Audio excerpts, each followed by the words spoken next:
Chapter 1137. In the third month of the Chu capital, hundreds of flowers were blooming. The spring scenery was intoxicating. On the outskirts of the capital, by the shore of Beauty Lake, groups of 2 or 3 young ladies were strolling along the grassy shore, either admiring the flowers or joking around. This made Beauty Lake, which had been quiet for an entire winter, even brighter and more moving. 3 fast horses were galloping from a distance.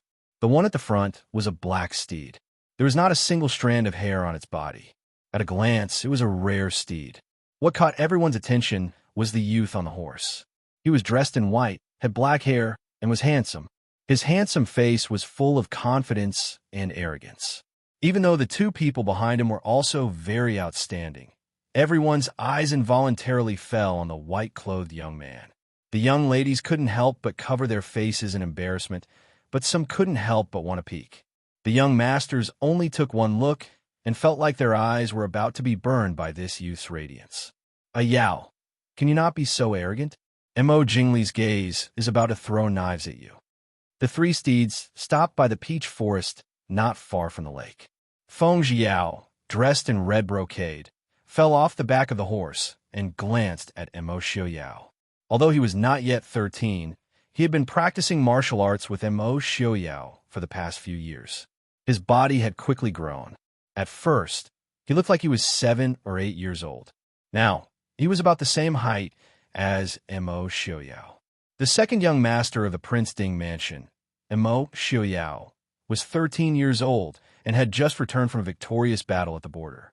He was in high spirits. The tempering on the battlefield made him sharper than other youths of his age. Mo Xiaoyao raised his brows and said, "Why did he not throw knives at me when he saw me?"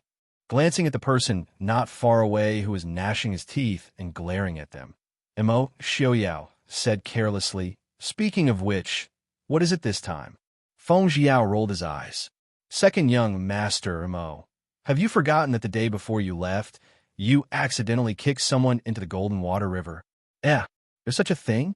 Mo Xiaoyao was at a loss.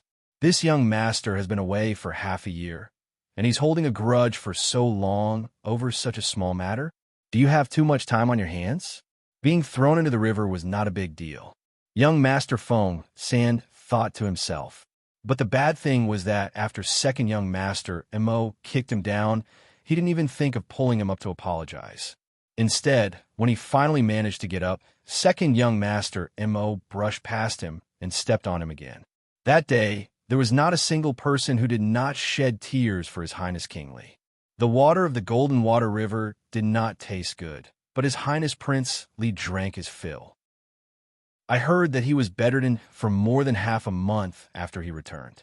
By the time he got up and went to the palace to complain, Mo Xiaoyao had already left with the army.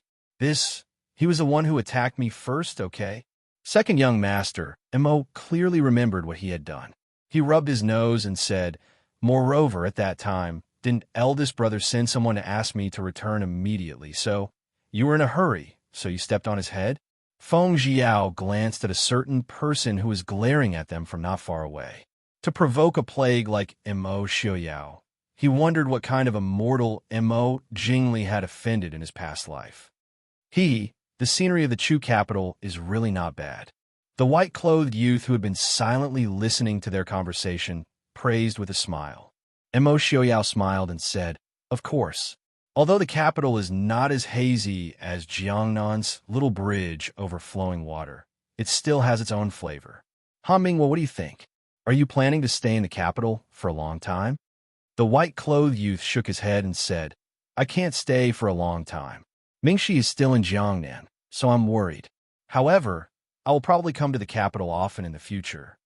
Feng Jiao looked at the white-clothed youth and said happily, "That's good. I've heard that Mingwei is extremely intelligent. In the future, I'll leave this fellow to you."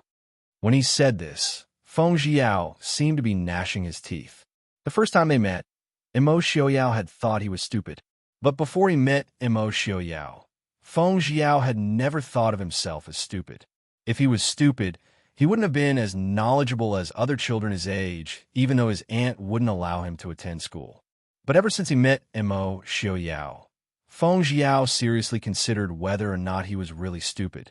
For the same book, he needed 10 days to memorize, but Immerse Xiaoyao only needed 1 day to finish writing.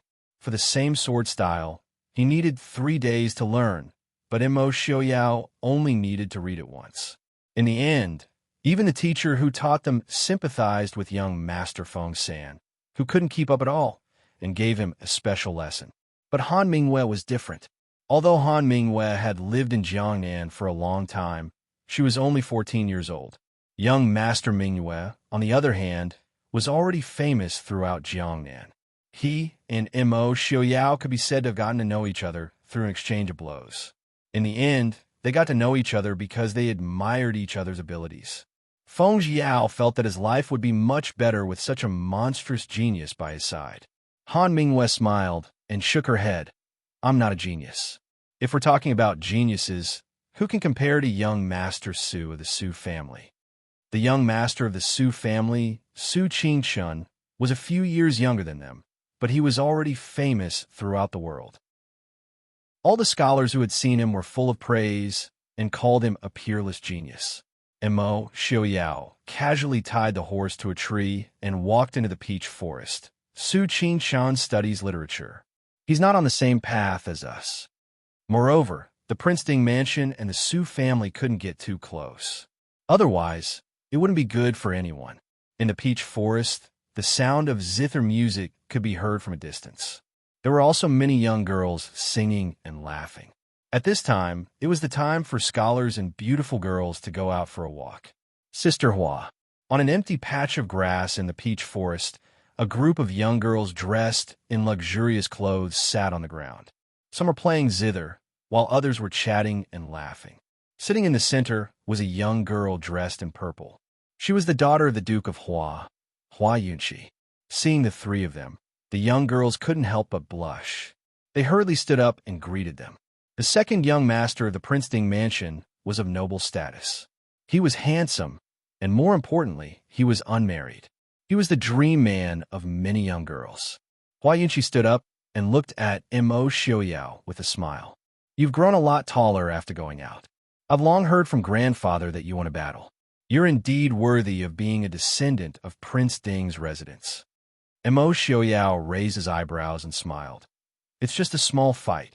Hua Yunqi smiled faintly and said, Jiao, I haven't seen you in a long time. What have you been busy with recently?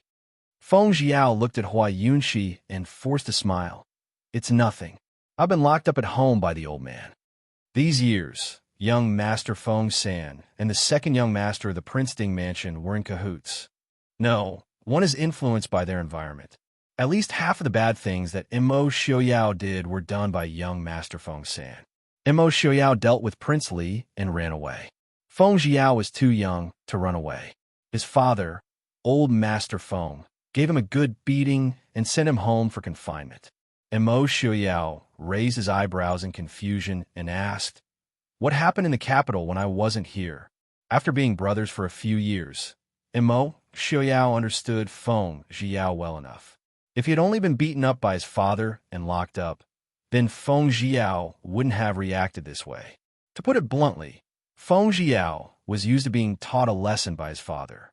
Ever since young Master Feng San's martial prowess swept through the entire Feng clan, the only one left in the Feng clan who could teach him a lesson was his father. Chapter 1138. Hua Yunqi smiled faintly. It's nothing major. A young girl by Hua Yunqi's side blushed. She covered her mouth and smiled. The emperor has decreed a marriage between Sister Hua and His Highness Prince of Qi.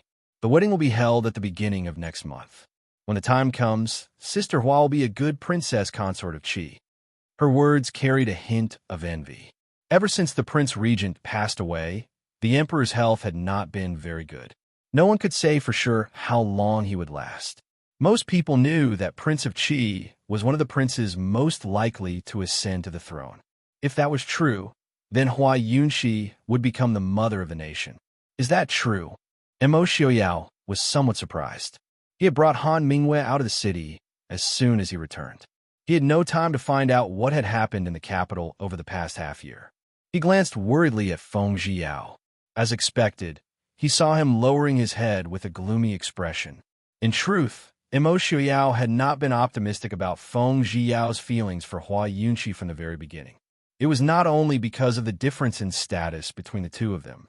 Feng Zhiyao was too young, not even 13 years old. No matter how great his future was, Hua Yunqi, who was already 16 years old, could not always wait for him to become successful and famous in her boudoir. More importantly, how could Hua Yunqi believe in the feelings of a child who wasn't even 13 years old? Now that the emperor had decreed a marriage, there was no need to say anything. For the sake of the Hua clan, Hua Yunqi could not possibly have any thoughts that she should not have. Hua Yunqi smiled faintly. It is the emperor's grace.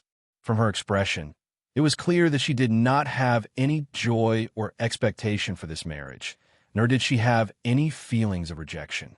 In this world, all women lived like this. Love and affection, that was something that only existed in novels. Immerse Xiaoyao smiled. Then Xiaoyao congratulates Sister Hua. Hua Yunqi smiled faintly. You're not young anymore. I heard from grandfather that your eldest brother has already chosen a good girl for you. When you return, you'll be preparing for the engagement. Immerse Xiaoyao smiled casually. He really was young. He thought more about the hot-bloodedness of the battlefield and the free and easy life of the Jianghu. He was not as interested in beauties as other youths of his age. After bidding farewell to Hua Yunqi, the three of them walked out of the peach forest side by side. Han Mingwei glanced thoughtfully at Feng Zhiyao, whose gorgeous red clothes had become somewhat dull. She sighed slightly. He said softly, Brother Feng, there are plenty of fish in the sea. Gongzi Mingyu was extremely intelligent. How could he not see Feng Zhiyao's feelings for Hua Yunqi? However, he still didn't know that love wasn't up to him at all. Moreover, he would not know that in the near future, he would also encounter a demonic barrier for half of his life. He would fall into an even more miserable state than Feng Zhiyao. Immerse Xiaoyao sighed. He patted Feng Zhiyao on the shoulder and asked, How is it? Do you want to go fight? As a brother, Immerse Xiaoyao knew that Feng Zhiyao didn't need anyone to comfort him. Feng Zhiyao rolled his eyes. Do you think I'm stupid? Even if he fought, he would still be the one getting beaten up.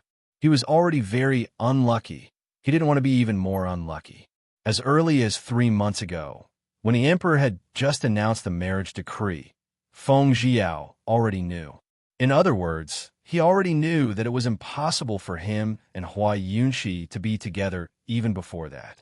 One was the legitimate daughter of a duke, the other was the illegitimate son of a merchant family. The difference between them was like heaven and earth, an insurmountable chasm. Feng Zhiyao wasn't naive. In fact, his childhood experience made him more clear-headed and mature than other youths of his age. Even he himself had never had much hope for this relationship of his. Needless to say, he was younger than her by 3 years. In her eyes, he was just a younger brother like Immerse Xiaoyao. Feng Zhiyao didn't know when his feelings had changed. Perhaps it was from the first time he had seen her, or perhaps it was when he had been framed by his aunt and older brother, lying half dead on the bed, or when she had secretly sent someone to take care of him, or perhaps it was just one day his heart had suddenly moved. Immerse Xiaoyao once said with a smile, Love doesn't know where it starts, but it goes deep. Feng Zhiyao couldn't help but smile bitterly. Second young master, Immerse, was blessed by the heavens. Although he was his commander, he had never been troubled by love. He came and went as freely as the wind. It was impossible not to be envious. The night before Hua Yunqi and Mo Jingqi's wedding, it was raining heavily. Feng Zhiyao stood outside the walls of Hua Fu, lost in thought. The rain soaked his clothes and hair. Feng Zhiyao silently raised his eyes and looked at the dark night sky. He gritted his teeth, then jumped into the walls of Hua Fu. Feng Zhiyao had followed Immerse Xiaoyao to Hua Fu twice before, so he easily found his way to Hua Yunqi's door. It was already late at night. Hua Yunqi's room was quiet, but the light was still cold. Feng Zhiyao pressed his ear against the door and listened. After confirming that there was no one else inside besides Hua Yunqi, he knocked on the door. Hua Yunqi opened the door and was surprised to see Feng Zhiyao covered in water. Zhiyao, why are you here so late? And you're covered in water? Can you not marry Prince Qi? The youth didn't care about his sorry state at all. He stared fixedly at Hua Yunqi. Hua Yunqi was stunned. After a while, she shook her head and said, I can't. Seeing the young man biting the corner of his lips, his handsome face cold and pale, Hua Yunqi's heart couldn't help but ache. She didn't know if it was because of the night rain or something else. She didn't have any younger siblings, so she had always doted on this youth as if he were her own younger brother. Compared to the high-spirited and carefree second young master Imo, she doted on this youth who wasn't valued by his father. He was clearly upset, but he stubbornly didn't care. Silly child, even if I get married, I'm still your older sister. If you have time in the future, you can come visit me with Xiao Yao at the Prince of Qi Fu. Feng Jiao stared fixedly at Hua Yunqi. At that moment, Hua Yunqi almost thought that he was about to cry. After a long time, Feng Jiao finally took out a walnut-sized luminous pearl. Under the night sky, the luminous pearl in Feng Jiao's hand glowed with a gentle purple light. It was obvious at a glance that it was priceless. Jiao, what are you doing? Feng Jiao stuffed the luminous pearl into Hua Yunqi's hand and said in a gruff voice, This is a congratulatory gift for you. I won't be attending your wedding. After he finished speaking, he didn't wait for Hua Yunqi's reaction and turned to leave. Hua Yunqi held the luminous pearl in her hand and stared blankly at the youth's departing figure. Not far from Hua Yunqi, the gray-haired Duke of Hua stood under the eaves of his house. He watched as a black shadow dashed out of the courtyard and over the wall, sighing helplessly. Standing beside him was the white-robed second young master of the Prince Ding mansion, Imo Xiaoyao. Old Duke, thank you. Duke Hua sighed and said worriedly, That child, Imo Xiaoyao said, he'll be fine. It's fine as long as old Duke doesn't blame him. Duke Hua smiled bitterly. It's difficult to obey the imperial order. If it weren't for this, I'd rather Yunqi marry a more ordinary person. Imo Xiaoyao smiled faintly, then bid farewell to Duke Hua and chased after Feng Jiao. Chapter 1139. Outside the Duke of Hua estate. In the pouring rain, a disheveled youth sat in a corner, allowing the rain to mercilessly wash over his weak body. His already pale face appeared even paler in the rain. Get up! A handsome youth in white landed lightly not far from him, not forgetting to hold an oil paper umbrella in his hand so that he wouldn't be drenched by the rain. Compared to his clean appearance, the youth looked even more disheveled and disheveled. Imo Xiaoyao laughed coldly, walked over to Feng Jiao, and squatted down. What's the matter? You don't want to live anymore? Mind your own business. Feng Jiao impatiently closed his eyes. He was in an extremely bad mood, and even if the person in front of him was his good friend, he didn't want to bother. Imo Xiaoyao laughed coldly. Since you're half dead, why don't you just die? Maybe Sister Hua will shed a tear or two for you when she sees your pitiful state. Imo Xiaoyao, go die. Feng Jiao roared angrily and pounced towards his bad friend who was squatting in front of him. Right now, he desperately needed a vent. Since someone was asking for a beating, why wouldn't he beat him up? The angry youth was momentarily dizzy, forgetting that the person in front of him wasn't someone he could beat up just because he wanted to. Sure enough, the moment he moved, Imo Xiaoyao, who was squatting in front of him, stood up and retreated a few steps. Feng Jiao immediately pounced on empty air. People in a bad mood often got angry easily. Normally, Feng Jiao would have stopped after failing to hit him, but right now, he seemed to be completely focused on Imo Xiaoyao. He stood up and swung his fist towards Imo Xiaoyao's face. Imo Xiaoyao raised his eyebrows. He dodged again, and Feng Jiao pounced again. The two of them began to fight in the rain. The only difference was that Feng Jiao was not only wet, but also covered in mud, as if he had rolled in a quagmire. On the other hand, Imo Xiaoyao's white robes fluttered in the wind. He held an umbrella in one hand. Even though it was raining heavily, not a single drop of rain could be seen on his robes. It was as if he wasn't fighting with someone, but taking a leisurely stroll in the spring rain. When Feng Jiao finally ran out of strength, Imo Xiaoyao smilingly lifted his leg and kicked him a few feet away. Looking at Feng Jiao, who was lying in the muddy water and too lazy to even crawl up, he said, "Tomorrow, this young master is going to go on an expedition to the southern border. Do you want to come along? If you want to go, then get up and follow me. If you want to die, then continue to lie down." After saying that, he didn't care whether Feng Jiao could get up or not. He turned around and left. On the muddy ground, Feng Jiao crawled on the ground, letting the rain hit his pale and handsome face. After a long time, he slowly crawled up. Looking back at a certain place in Huam Manor that was still lit in the night, he turned around and walked in the direction Imo Xiaoyao had left. 17 years later, in a small manor outside Glass City, Hua Yunqi sat alone by the window, looking at the flowers outside in a daze. Although she was already over 30 years old, the years didn't leave too many traces on her beautiful face. On the contrary, the aura of an aristocratic family and the fact that she was once the mother of a nation made her more noble than ordinary women. "Mother!" Mo Wuyo pushed open the door and came in with a smile. Hua Yunqi quickly got up and pulled her daughter, softly saying, "Why did you come out of the city? You're pregnant, so why don't you stay here?" Mo Wuyo acted spoiled and leaned against her mother, saying, "Wuyo is pregnant, but mother still isn't willing to stay in the city to take care of daughter, so daughter had to come out." "Nonsense."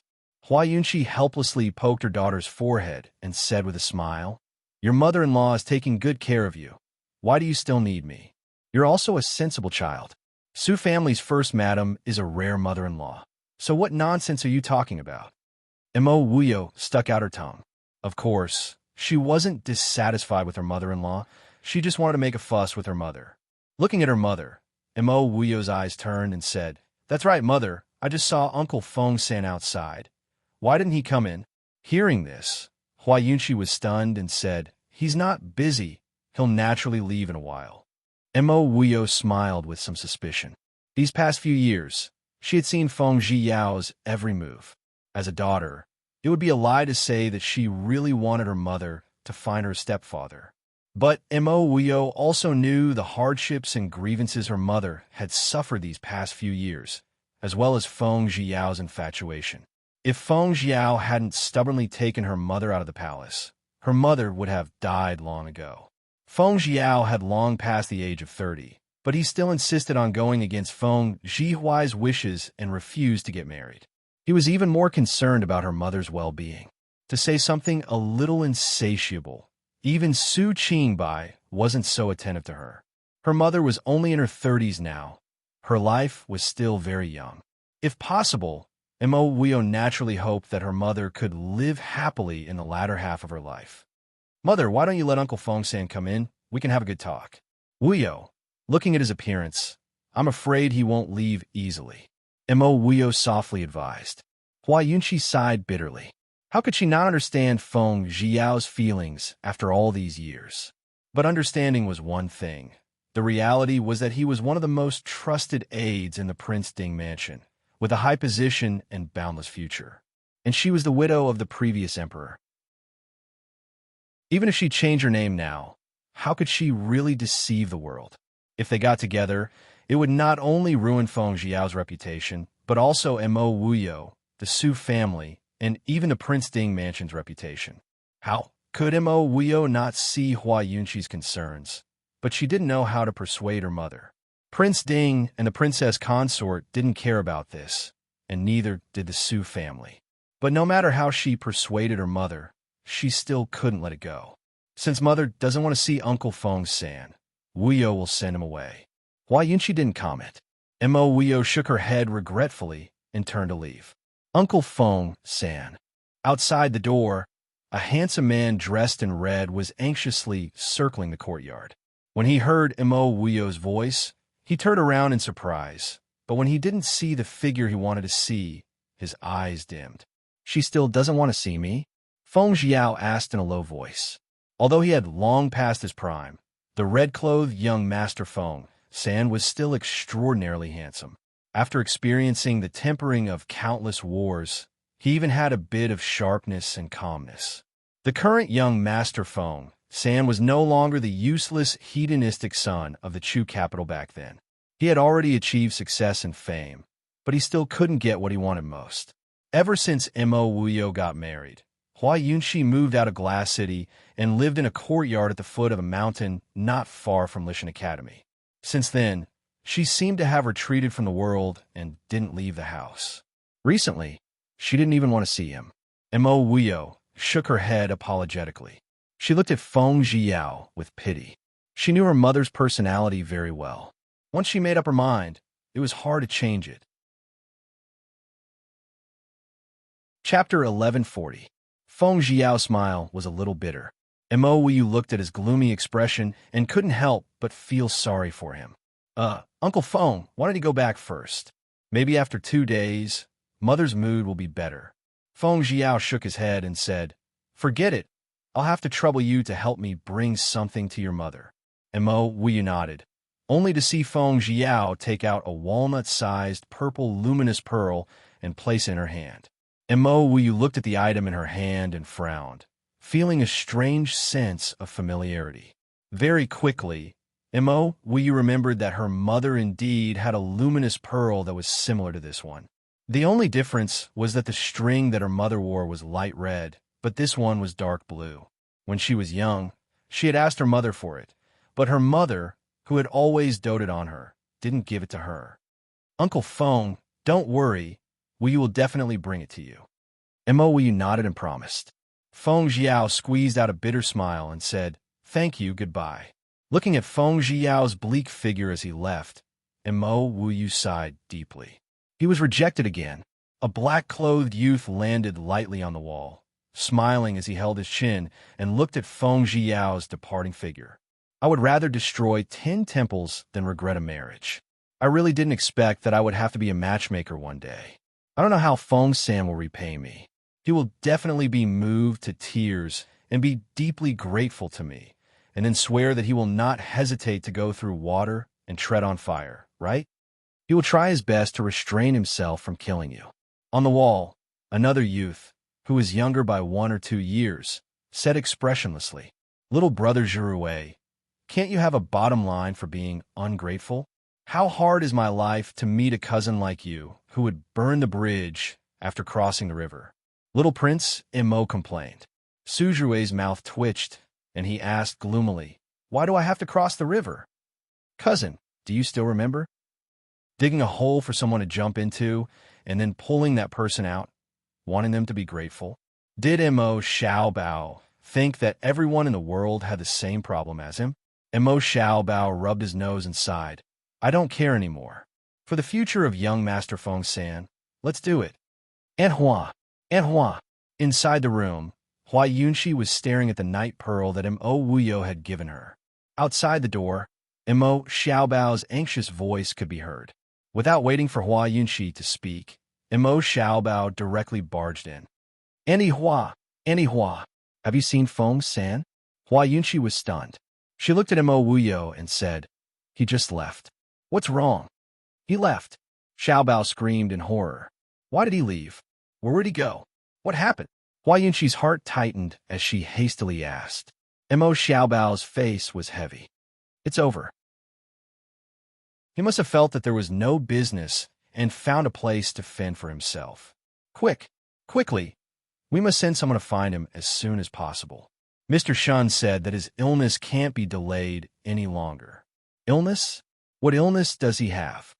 Hua Yunxi's face paled as she anxiously asked Mo Xiaobao.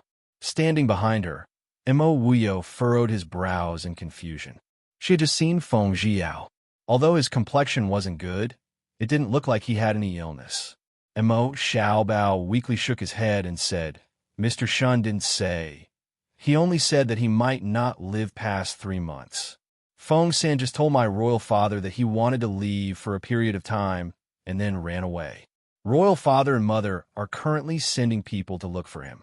They told me to come over and see if he came here.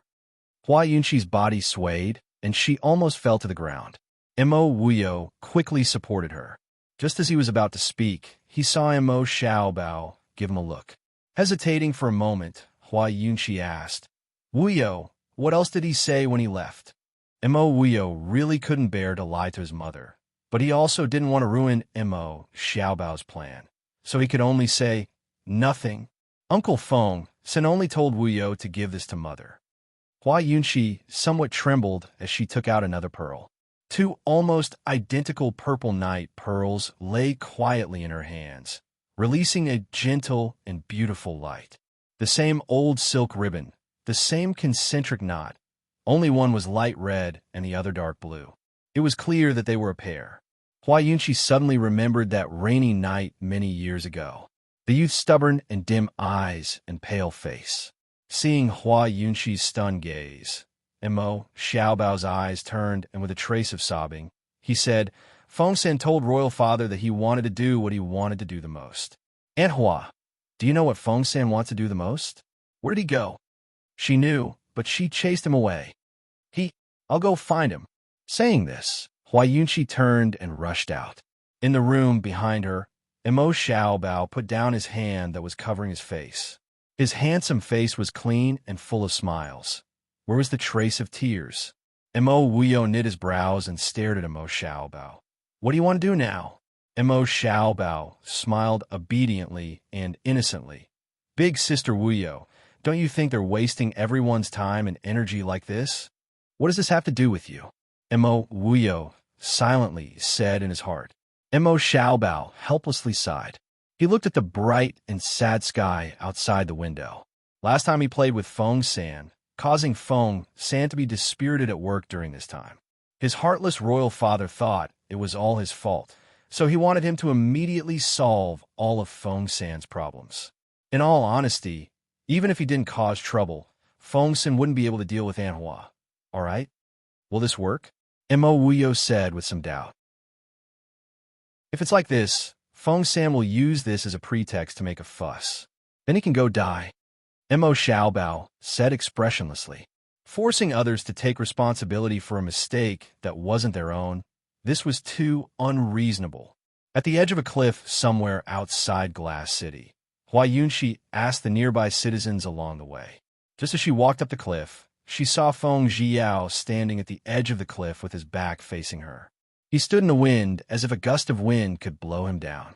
Jiao, what are you doing? Along the way, Hua Yunxi was slightly out of breath, but seeing the red figure on the cliff, her heart instantly jumped and she didn't even dare to breathe. Feng Jiao turned around and looked at her. Big Sister Hua, why are you here? Hua Yunxi said gently. What are you doing here? If there's anything, come over first and we can talk about it slowly, okay? Feng Jiao smiled bitterly. There's nothing to talk about. I was insensible in the past and made Big Sister Hua worry. In the future, I won't do it again. Seeing his seemingly withered appearance, Hua Yunxi only felt a pain in her heart, as if someone was ruthlessly pinching it. Jiao, no matter what, let's slowly think of a way it will get better. Can you come over first? I'm a little scared of you standing there. Feng Jiao shook his head and smiled. It's good here. Big Sister Hua, you can go back. In the future, Jiao won't bother you anymore. After saying that, Feng Jiao turned around and leaned forward slightly. Jiao! Hua Yunxi couldn't help but scream and wanted to reach out and grab him. But the place where she was standing was not close to Feng Jiao. If Feng Jiao really wanted to die, she wouldn't be able to grab him in time. Moreover, with her figure and strength, she definitely wouldn't be able to hold Feng Jiao. A sense of fear that she had never felt before spread throughout her body and mind.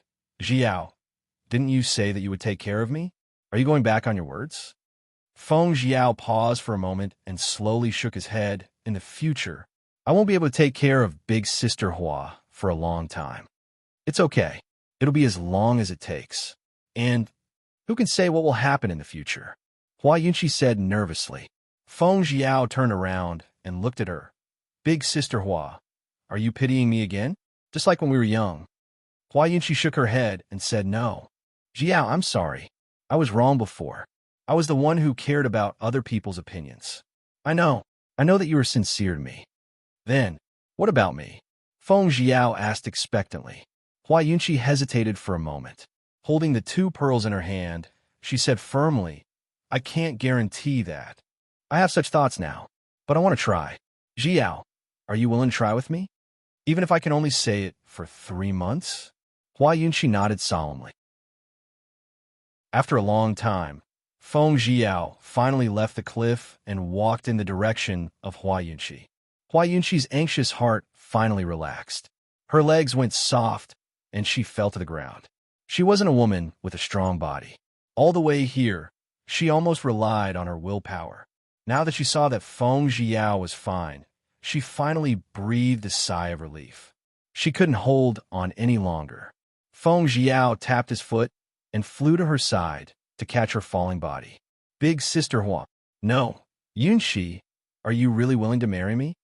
Hua Yunqi was stunned. Looking at Feng Jiao's expectant and joyful eyes, she couldn't say anything to refuse.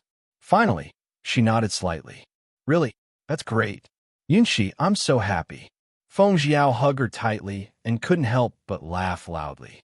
Mo Xiaobao and Su Jue, who followed Hua Yunqi all the way here, lazily leaned against a tree at the foot of the mountain. Mo Xiaobao's handsome face was twisted. Feng Jiao, isn't it too early to be happy? Su Jue lazily glanced at him. Shouldn't you be happy that you got what you wanted? Are you jealous? Shouldn't he first consider what to do if he doesn't die in 3 months? Mo Xiaobao gritted his teeth. This was his idea, his plan, okay? What happened to gratitude? What happened to being deeply grateful? What happened to being willing to sacrifice himself? Young Master Feng San, who was holding his beloved on the cliff, didn't have the heart to think about what to do in 3 months. He only knew that after so many years, he finally caught the beautiful figure that he once yearned for and couldn't get. Since the first time he saw her, he felt that something was missing in his heart. At this moment, it suddenly became full, warm and full. Hua Yunqi leaned weakly against Feng Jiao's arms, without any intention of struggling. In this world, no man's feelings for her were more real than Feng Jiao's. No man could make her feel such heart-wrenching pain like Feng Jiao's. That was enough. When you know your concubine has a husband, you give your concubine a pair of pearls. When I feel your lingering love, it's tied to the red silk basket. When my concubine's house is surrounded by tall buildings, my husband holds a halberd in the light. I know your heart is like the sun and the moon. We swear to live and die together. When you shed your tears, I regret not meeting you before marriage. Chapter 1141. When Mo Xiaobao was 15 years old, after His Highness Prince Ding passed the throne to Mo Xiaobao, he brought his princess consort and the little princess who was only 6 years old and left Glass City without leaving a trace. What he left behind for Mo Xiaobao was a huge Prince Ding mansion and the largest piece of land in the world, as well as a tearful little brother who was looking for his mother and sister everywhere. There was nothing for Mo Xiaobao to worry about in the Prince Ding Mansion's affairs. A year ago, he had already started to take over the Prince Ding Mansion's affairs. These matters were something that would happen sooner or later. But looking at the little brat who was crying while hugging his leg, Mo Xiaobao could only sigh helplessly. He bent over and picked up the little brother, saying helplessly, "Now you know how to cry. Why didn't you let father take you with him? Even if he had to leave one behind for him to raise, leaving Exine behind was also good. Why would this little brat with snot stay behind?" Mo Xiaobao said in disdain in his heart. "Father is bad." Little Mo Yufeng sniffled and pouted. "I want to be a great general. I don't want to fall to the point where I can't even afford to eat." Hearing this, Mo Xiaobao's eyes twitched. He roughly understood that his heartless father was lying again. However, wasn't this little brother a bit too stupid? He wasn't so easy to fool when he was 6. Forget it, I'll teach him slowly. Otherwise, he won't even know when he's sold off and still have to count the money for them. Thus, the 15-year-old Mo Xiaobao started his life as a stay-at-home dad before he even got married. Prince Ding, who was in his prime, left the young prince behind. No, it should be said that the new Prince Ding ran off without a trace. This caused the surrounding countries to become restless. Even if Mo Xiaobao was a genius, he was only 15 years old. How could he manage such a huge family business like the Prince Ding Mansion? One had to know that even Mo Xiaoyao was rolling on the battlefield when he was 15 years old. Should they use this chance to test Mo Xiaoyao's reaction and Mo Xiaobao's ability? On the other hand, the minds of many people in Glass City were once again active. The former Prince Ding refused to take a concubine and was unwilling to ascend the throne. But what did the new young prince think? Which ambitious man wouldn't want to rule the world? Grasping the power of the world while sober and lying on the knees of beautiful women while drunk could be said to be the highest goal of any ambitious man in the world. Now, a 15-year-old brat had obtained it effortlessly. How could he not have any thoughts about it? Thus, there were more and more people moving around in Glass City. At this time, the world still didn't know that the new little Prince Mo Xiaobao of the Prince Ding mansion, who had no moral integrity, was lying in the backyard of the mansion playing with his younger brother. "Brother, are you getting married?" Mo Yufeng was lying in front of the sand table, pondering how to fight with his brother as he blinked his eyes and asked. Although Mo Xiaobao was only 15 years old, his figure was no less than that of an adult. It was just that with the combination of Mo Xiaoyao and Yi Li's good looks, his delicate and handsome face made him show the childishness that a youth of his age should have. However, Mo Xiaobao didn't mind that his appearance didn't have the majesty of a king. Majesty wasn't something that could be gained by relying on looks. Pretending to be a pig to eat a tiger was too satisfying. Lazily sitting on the ground, Mo Xiaobao glanced at his younger brother and said, "Did someone ask you?" "Yes, yes." Mo Yufeng excitedly laid on his brother's body and said with a smile, "Many people asked me." "What did you say?" Mo Yufeng opened his big innocent eyes and said, "I said, brother said that you want to be a couple for life." "It's a couple for life," Mo Xiaobao corrected and then patted his younger brother's head in praise. "Well said." Mo Yufeng smiled and said, "Of course. I definitely won't tell anyone that you went to a brothel and had a few women." Mo Xiaobao expressionlessly pressed his younger brother's face into the carpet. What kind of brat was this? "Yo, you're abusing your younger brother again." Outside the door, Feng Jiao's laughing voice sounded. Mo Yufeng raised his head and smiled as he struggled to get up from Mo Xiaobao's body and continued to pounce on him. Mo Xiaobao's expression didn't change as he used his hand to suppress him. He raised his head to look at Feng Jiao and asked, "Uncle Feng, what's the matter?" Feng Jiao waved the booklet in his hand and said, "Your uncle asked me to bring it over. What's written in it?" Feng Jiao raised his eyebrows and gave him a look that said, "You already know the answer." Mo Xiaobao opened it to take a look. Sure enough, if it wasn't an invitation for the prince to ascend the throne, it was an invitation for the prince to get married. There was no lack of praises for the prince. Looking at it, Mo Xiaobao wondered if he was really a god descending from the heavens. He casually threw the booklet to Mo Yufeng to play with. Mo Xiaobao said, "Ask them who wants to ascend the throne. Let them come up with a booklet. I will give the position to him." Feng Jiao's mouth twitched. "They are inviting you to ascend the throne, okay?" Forget about his father being black-hearted. His son wasn't easy to deal with either. The moment he opened his mouth, he accused others of wanting to rebel. "Since it's my business, what does it have to do with them, whether I ascend the throne or not? If they have nothing to do, they should think of how to kill Mo Suiyun for I." Mo Xiaobao rolled his eyes and said, "What's wrong with the little emperor in the south? I haven't heard of it." In these few years, the little emperor in the south worked very hard. The entire small imperial court in Jiangnan was also very obedient. Especially in the last 2 years, the little emperor finally really took power. He had some intentions of working hard to govern, just like the ruler of a resurgence. And Mo Xiaobao disdainfully spat out, "What else can it be? He's ambitious and wants to reclaim the country." In these few years, the Prince Ding mansion had been recuperating and had no intention of sending troops to the outside world. These people couldn't have forgotten how sharp the swords of the Mahist army's cavalry were in just a few years, right? Actually, Mo Xiaobao was also clear that it was because he was too young and couldn't suppress people. If his father and mother were here, those people could only shrink back no matter how many thoughts they had. It was also because he knew that Mo Xiaobao was even more displeased.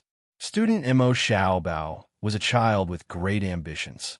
Sooner or later, this prince will beat you until you cry for your father and call for your mother. Brother, be good. Liner will help you beat them.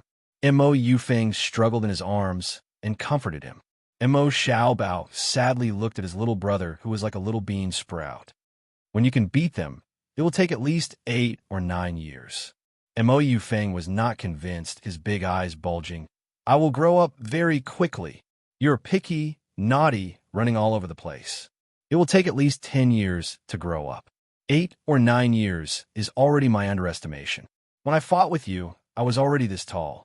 Mo Xiaobao casually gestured, making Mo Yufeng look up, looking at his brother's height, then looking at himself. I'm not picky anymore. Mo Yufeng whispered. That's a good child. Picky eaters won't grow tall. You have to know, even if you're the young master of the Princeton Mansion, being short doesn't have a future. If you go to the battlefield and need someone to carry you on a horse, in the future, when you marry a wife, you can't even reach her shoulder. What are you going to do? Chapter 1142. I'll go eat now. Mo Yufeng ran away in tears. Little prince, isn't it a bit unkind of you to lie to the second young master like this? Feng Jiao coughed. It wasn't just unkind, it was simply wicked. Mo Xiaobao disdainfully said, I haven't been fooled by father's childish words since I was 3 years old. He's already 6 years old. So you also know how to be childish.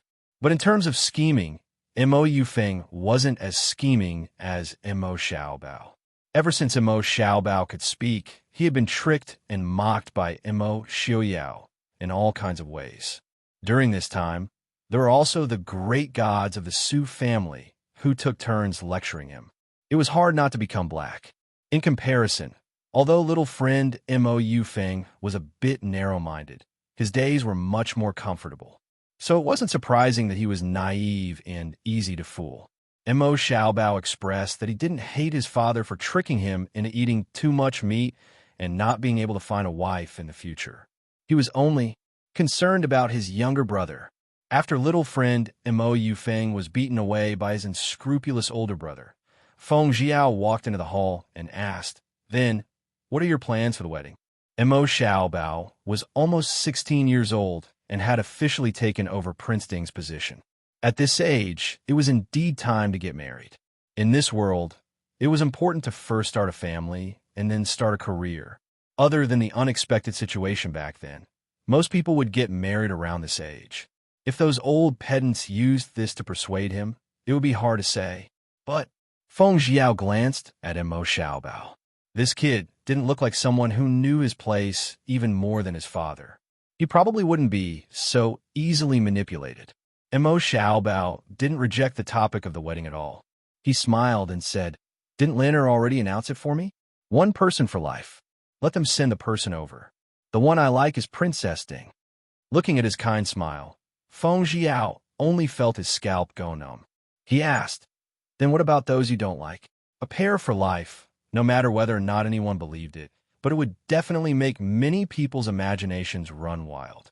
After all, the previous Prince Ding, who had just stepped down from his position, had only been with one woman for the rest of his life. Even though Ding Wang Fei's maternal family, the Yi family, did not gain any benefits, but the 5 young masters of Ding Wang Fei's external family, the Su family, all held power in their hands. In the past, the Su family only had a 3rd-rank imperial censor in the imperial court. Now, they had become the prime minister and led the army to dominate the world in less than 10 years. All of this was because the Su family had a good granddaughter.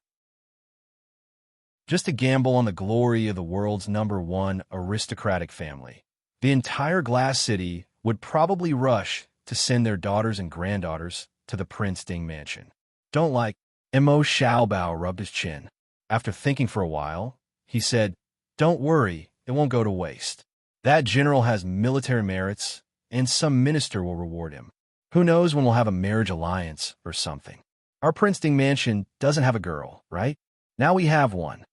Young Master Feng San's face immediately darkened. Who would have nothing better to do to send a girl to be wasted like this? Although girls weren't as valuable as boys, they weren't picked up for free. Little Prince Mo's mouth just moved, and he wanted people to give up their carefully raised girl to be used as a reward. Seeing that young Master Feng, Sin didn't say anything. Mo Xiaobao clapped his hands and smiled. You also think it makes sense, right? Then let's do it.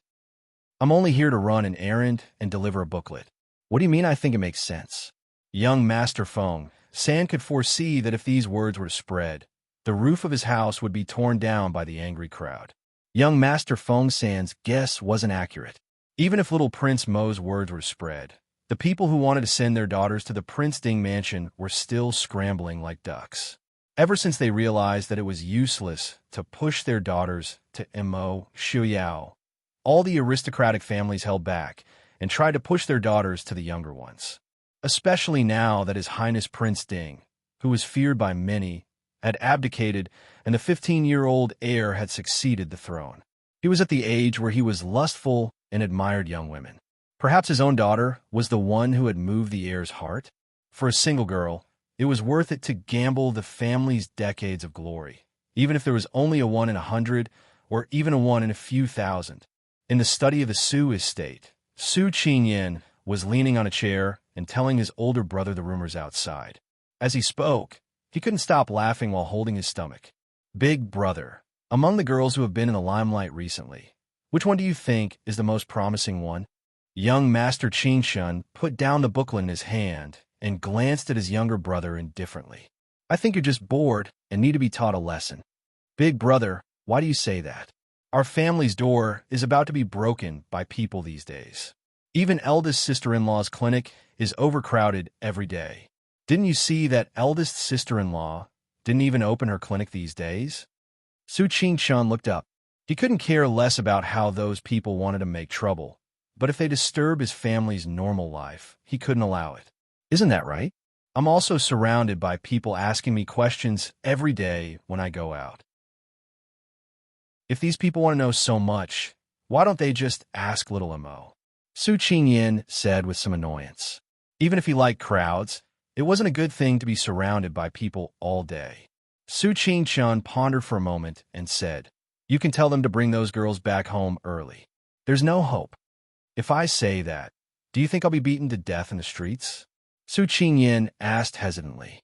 After saying that, he looked at Su Qingshun curiously. Big brother, you mean that little Mo doesn't plan to get married at all? Young Master Qingshun said indifferently. Even if he originally wanted to get married, he wouldn't want to after these people brought it up first and caused such a ruckus. If those people think that little Mo is easier to fool than Mo Xiaoyao, I'm afraid they'll be in big trouble. Little Mo was obviously playing with these people. Mo Xiaoyao's style was clean and neat. He knew how to play dirty, but he actually had no interest in deliberately playing with people. However, little Mo obviously didn't know how he developed such a bad interest. Occasionally, young Master Qingshun would reflect on whether there was any problem with the Su family's education. In the end, the conclusion was that it was all Mo Xiaoyao's problem. A crooked stick would have a crooked shadow. Su Qingyan clicked his tongue. However, when he thought about his nephew's big black eyes that seemed to emit kindness and innocence at all times, but the things he did were so outrageous, fifth young master Su couldn't help but shudder. He silently prayed for those unlucky people in his heart. Chapter 1143. The news that the little prince of the Prince Ding mansion was going to choose a consort had unknowingly spread throughout the world. As a result, it wasn't just the nobles of Glass City who were excited. Even the powerful and influential people of other regions and neighboring countries were excited. Xiling, Southern Shu, and a few small kingdoms of the western regions had sent envoys to express their intentions of making peace through marriage. As for the influential nobles who belonged to Prince Ding's household, they were even more direct, directly bringing their daughters and hurrying to Glass City. These people's thoughts were very simple. It would be best if they were chosen, and their families would rise to the top. It didn't matter if they weren't chosen. They would just treat it as going to Glass City to see the world. Glass City was not only the capital of the Prince Ding Mansion, but also a place where the countries of the western regions interacted with the Central Plains. Its reputation had long surpassed that of the Chu capital of the past, Guangling of the previous dynasty, and Nanjing of the present southern Chu. It had the grandeur of the #1 city of the Central Plains. On the crowded streets of Glass City, several youths of similar ages strolled through the crowd. Although their clothes were not eye-catching, their handsome appearances still attracted the attention of many passers-by. Mo Xiaobao touched his face with satisfaction. Qilin's disguise was indeed very good. No one recognized him on the streets. He turned back to look at Qin Ran, Su Zhiwei, and Lung Junhan, and nodded with satisfaction. The four of them had all grown up in Glass City. The people of Glass City were very familiar with them, especially Mo Xiaobao. Ever since he inherited the position of Prince Ding, he would encounter all kinds of coincidental encounters every time he went out. Mo Xiaobao sadly discovered that although he had become the master of the Prince Ding Mansion, the large Glass City was no longer the place where he could go to play as he wanted when he was young. As a result, in less than half a year, Mo Xiaobao had developed the habit of disguising himself when he went out. Why do I feel that the streets are especially lively? Glass City was very prosperous, but were there this many people? Mo Xiaobao said in a daze as he looked at the crowded silk shops, jewelry shops, and cosmetic shops. Could it be that his governance was so good that the population of Glass City had increased by so much in such a short time? Su Zhiwei, who was following behind him, glanced at him indifferently and mercilessly shattered his fantasy. Stop dreaming. Isn't it all because of you? Over the past few days, the threshold of the Su mansion had almost been broken by people. Everywhere he went, people would ask him all sorts of questions. Young master, Su was a little angry. Me? Xiaobao looked at Su Zhiwei innocently. What did I do? Lung Junhan smiled from ear to ear and watched the various beauties coming and going. She said, "Isn't His Highness Prince Ding going to choose a concubine? These young ladies are all preparing for the consort selection banquet." Regardless of whether or not a qualified princess consort could be chosen, at least the silk, rouge, powder, and jewelry businesses in Glass City had made a huge profit recently. From this aspect, Mo Xiao Prince still had some achievements. Consort selection banquet? What is that? Mo Xiaobao was at a loss. The other three looked at each other and silently stared at Mo Xiaobao. After a while, Qinlai asked, "Don't tell me you didn't plan on choosing a consort at all?" Mo Xiaobao snorted proudly and said, "What consort selection? I was just saying, did I officially send out the order? Did I send out a notice? I don't think so. It's clearly these people who think too highly of themselves." The group of four secretly hid in a tea house on the busiest street of Glass City. Looking down from the window above, they could see the situation on the other side of the street. That seems to be Lord Wei's third young lady. Lung Junhan leaned against the window and said excitedly, "Wei's third young lady is now known as Glass City's #1 beauty. I didn't think she would also come." Mo Xiaobao looked outside with disinterest. Glass City's #1 beauty? She was just SOSO. She wasn't even as pretty as his mother and his aunts. The only thing that could be said was that she was older than them. She smiled. "I remember that Lord Wei's family background is average. Yuhan Pavilion's things aren't cheap. Send someone to investigate. If there's a problem, confiscate their house." Hearing Mo Xiaobao's words, Lung Junhan immediately lost interest in the #1 beauty. She turned around and leaned against the table, excitedly discussing with Mo Xiaobao. "That's right. We can send someone to record what they bought and then check the accounts. We can definitely catch many corrupt officials." Mo Xiaobao propped up his chin and seriously considered the possibility of this matter. At the side, Su Zhe said with a headache, "You should first consider what you will do if Western Hill and Southern Chu really send a princess over for a political marriage." Political marriage? Southern Chu won't send a princess over, right? Southern Chu and the Prince Ding Mansion were originally one family. Aunt Wang Fei lost, so close relatives couldn't marry. Qinlai said with a smile, "Speaking of which, the Prince Ding Mansion and Southern Chu's blood relations are very distant. Maybe Mo Sui-yun really will send you a princess. Mo Sui-yun and Mo Xiaobao were about the same age and were both young masters. Although the two of them hadn't started fighting yet, Qin Lai could already imagine the scene of them fighting in the future. Mo Xiaobao rubbed his chin and chuckled. It's fine if they send one over. Aren't you both still engaged? How about one princess each? I don't want to. Lung Junhan was the first to object, righteously saying, this young master is already engaged to little sister Exen for life. This young master wants to preserve little sister Exen's chastity. Bullshit. Mo Xiaobao's thin and elegant lips spat out extremely rude words. Who agreed to you marrying Exen? If you dare to ruin I's little Exen's reputation again, I will give you to an ugly, fat, and hot-tempered hag. Lung Junhan immediately covered her mouth and hid behind Su Jirui's hand. Mo Xiaobao's thoughts were too frightening. What was even more frightening was that he really dared to put his thoughts into practice. Lung Junhan didn't want to see a 7-foot-tall, black, fat hag with buck teeth when she returned home that day. Frightened by her own thoughts, Lung Junhan's handsome little face turned green and white. Reporting to the prince, the Southern Chu envoy requests an audience. Outside the room, a guard hurriedly came to report. Mo Xiaobao looked up. Southern Chu envoy? What's the matter? The guard handed over a gilded invitation and said, Emperor Chu is getting married. The prince is invited to attend the ceremony.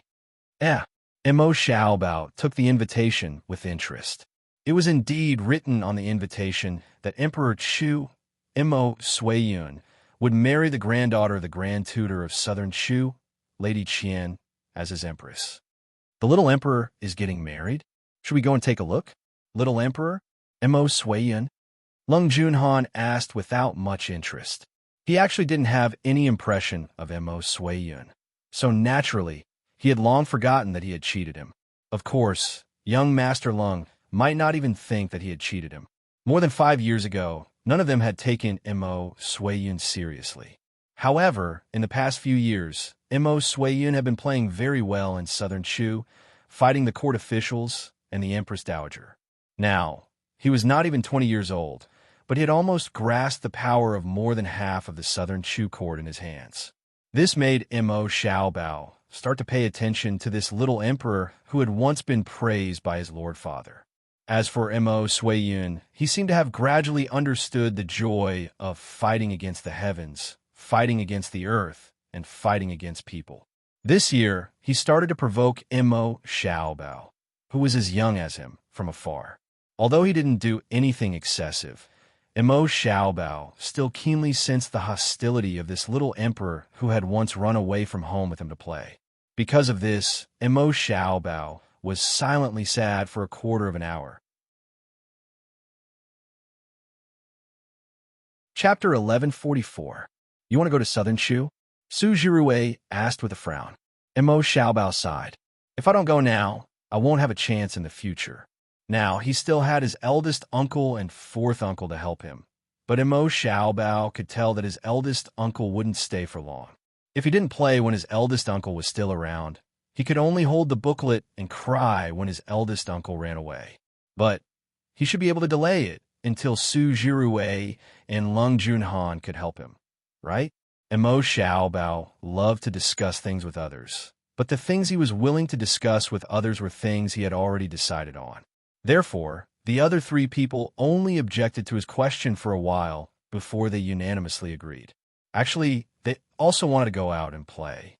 The next morning, before dawn, the 4 figures slipped out of the Prince Ding mansion and prepared to head towards the city gate. When the city gate opened, they immediately slipped out of the city. Big brother, brother Xiaobao. Cheerful shouts came from the dark street.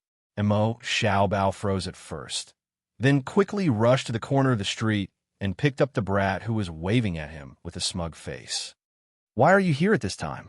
Mo Xiaobao gritted his teeth as he stared at the innocent and cute Mo Yufeng. At this time, shouldn't this brat be sleeping soundly on the bed? Mo Xiaobao grabbed Mo Yufeng's collar and asked without the slightest guilt of abandoning his younger brother to play alone. Mo Yufeng didn't mind being lifted in the air by his older brother and danced excitedly.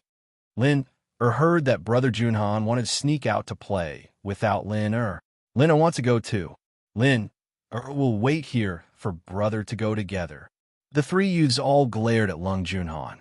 You can't do anything right. Lung Junhan rubbed her nose helplessly. Who knew that this brat would hear it so coincidentally?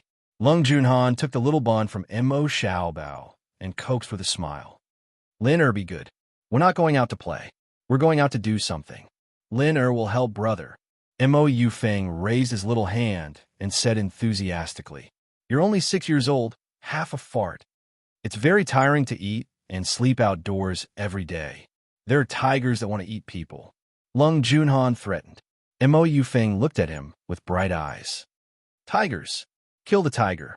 Su Jirue stepped forward and grabbed Mo Yufeng. He stared at him and said, You're not allowed to go. You can't go. Mo Yufeng blinked his eyes and looked at his cousin anxiously. Yes. Why? Mo Yufeng's small mouth twitched, and he was about to burst into tears. Everyone hurriedly stepped forward and covered his little mouth tightly.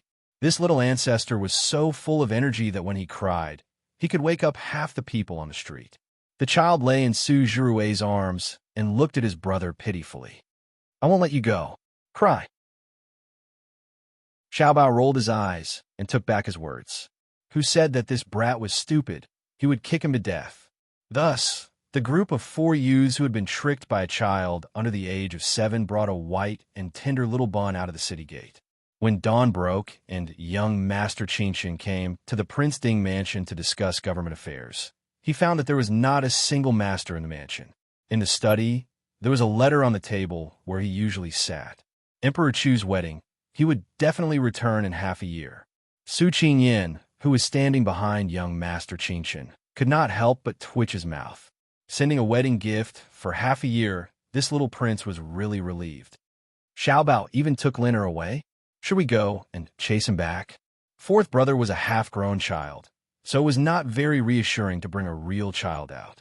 Su Qingshan shook his head and put down the letter. He slowly began to deal with government affairs. No need. Since he brought him out, he must know what to do. Moreover, even if Xiaobao ran away from home, how could he really leave the children alone? There must be a lot of shadow guards, and even Qi Lin secretly following him.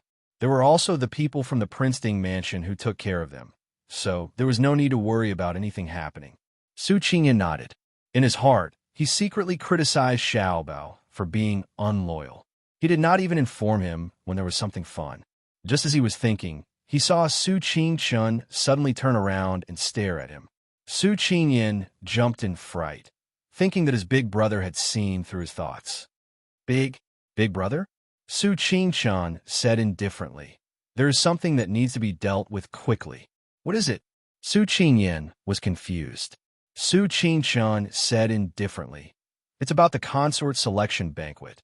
The old men in Glass City who were bored out of their minds placed great importance on this matter, even more so than when they were waiting for Mo Xiaoyao to ascend the throne. It was said that even the location and time had been set. If they knew that Xiaobao had run away after tricking them, wouldn't they vomit blood in anger? What does it have to do with us? Su Qingyan said in a trembling voice. He did not want to argue with those old men at all. Young Master Qingshan was silent for a moment before nodding. That's right. It has nothing to do with us. If anyone asks, just tell them to wait for the prince to return before making a decision. Su Qingyan nodded and said with a smile, Maybe Xiaobao will bring back a consort when he returns. If that was the case, who knew what those old men's expressions would be like? On the official road several dozen li away from Glass City, fourth brother was riding a horse slowly on the official road. There was a little doll that looked like it was carved from jade on the back of one of the horses. I keep feeling that we have forgotten something. Lung Junhan frowned and said with a bit of vexation. Mo Xiaobao looked at him and said, What is it? Lung Junhan glanced at him and said, The consort selection banquet. He seemed to remember that he had heard someone say that the consort selection banquet was scheduled for the beginning of next month. There was still more than 10 days left. When Mo Xiaobao wasn't here, what would they choose? Mo Xiaobao waved his hand unconcernedly and said, "Small matter. Did you give orders before you left?" "Why would I give orders?" Mo Xiaobao did not understand. That consort selection banquet wasn't something that I told them to do. If they want to do it, then do it. As for how they would choose and who would marry the chosen one, it was not something that he could control. He had just casually expressed his beautiful wish to be with someone close to him for the rest of his life. Who knew that these people would be so bored that they would imagine so many things? They might delay the time and wait for you to go back. He could not underestimate these people's obsession with Princess Ding's position. It would not be difficult to wait for Mo Xiaobao to go back and do this. Mo Xiaobao would have to go back eventually. Mo Xiaobao rubbed his little brother's head and said with a smile, "That's even better. I remember that there are still many unmarried soldiers in the Mahist army. I was planning to hold half a blind date banquet to help the soldiers settle their marriage." Chapter 1145. Jiangnan Nanjing City. The rich and vast Dechu state that once dominated a region, and the Dechu state that was once known as one of the two hegemons of the world with Xiling, was now just like Xiling. It could be said that the Western Tomb and the Great Chu were fated to meet. Originally, they came from the same source, and at almost the same time, they established their countries and became strong. Then, they became enemies with each other, but at almost the same time, they declined because of the same people and reasons. After the war a few years ago, more than half of Xiling and Dechu State's territory belonged to the Prince Ding Mansion. Although the master of the Prince Ding Mansion was unwilling to ascend the throne, and even his master disappeared in the end, the power of the Prince Ding Mansion still continued to grow. But it was still unable to stop Ding Wang Fu's power from growing stronger day by day. The people under his command lived and worked in peace and contentment. It was as though the whole world had submitted to him. Although the war had only happened a few years ago, Jiangnan had not been affected by the war. The little emperor, who had seized power with great difficulty these few years, had also worked hard. Once they entered Nanjing City, it was difficult to see the prosperity and liveliness of Nanjing City. Although it could not be compared to Glass City, which had guests from all over the world, it had more of the charm of a 1,000-year-old ancient city that Glass City did not have. Mo Xiaobao and the others attracted the attention of passers-by as soon as they entered the city. 4 handsome youths with extraordinary auras walking side by side was already very eye-catching. Needless to say, the most outstanding of the youths, who was wearing a black brocade, was holding a 5- or 6-year-old child wearing a white brocade. He saw the little baby lying in the young man's arms, a pair of big round eyes looking around curiously. If not for the fact that these youths did not look like ordinary people, many aunties who were attracted by the child would have gone up to pinch it. The group of 4 and 1 small entered the city and swaggered towards the best inn in Nanjing City. After settling down in the inn, Mo Xiaobao played with his little brother's restless paws while looking at the others. "We seem to have come early. Is there anything fun to play with?" "Didn't he come early?" Mo Suiyun's wedding was set to be on the 19th of this month, and today was only the 8th. There were still more than 10 days to go. These 10 days were enough for Mo Xiaobao to turn the entire Nanjing upside down. Qinlai raised his eyes to look at Mo Xiaobao, and then sat to the side to wipe his sword. He was a bodyguard, so of course he would do whatever his master told him to do. Therefore, it was not up to him to use his brain. Furthermore, he didn't need to be responsible for any bad consequences. Su Zhuwei thought about it seriously and said, "I'm going to visit some great scholars in Jiangnan." Therefore, he would not go with Xiaobao. If Mo Xiaobao did something that angered the heavens and people in Jiangnan, it was none of his business. Only Lung Junhan was in high spirits. She blinked and said, "Aren't we going to play with the little emperor?" Xiaobao pursed his lips. The little emperor must be very busy right now. Where would he have the time to play with us? As guests, we shouldn't trouble the host. Lung Junhan immediately wilted. What else is there to play with in Jiangnan other than the little emperor? Mo Xiaobao rolled his eyes and smiled slyly at Lung Junhan, saying, "Well, what idea do you have?" Lung Juanhan's eyes lit up.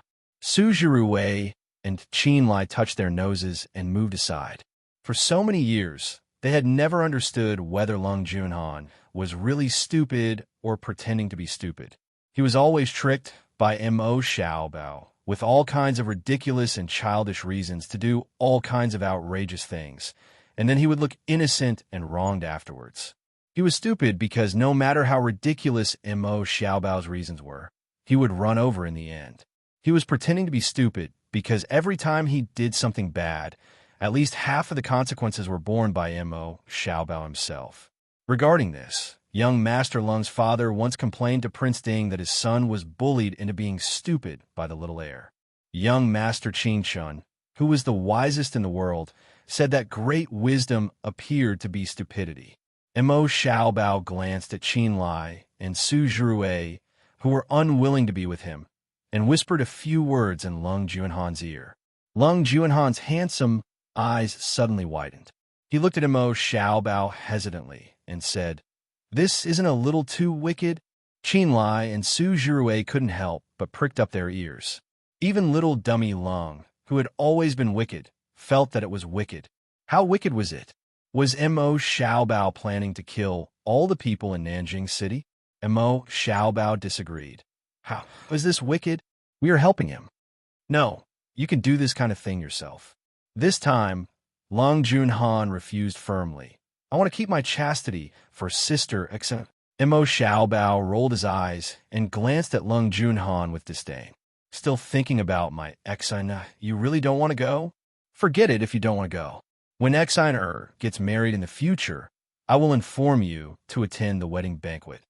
Mo Xiaobao said leisurely. You bully.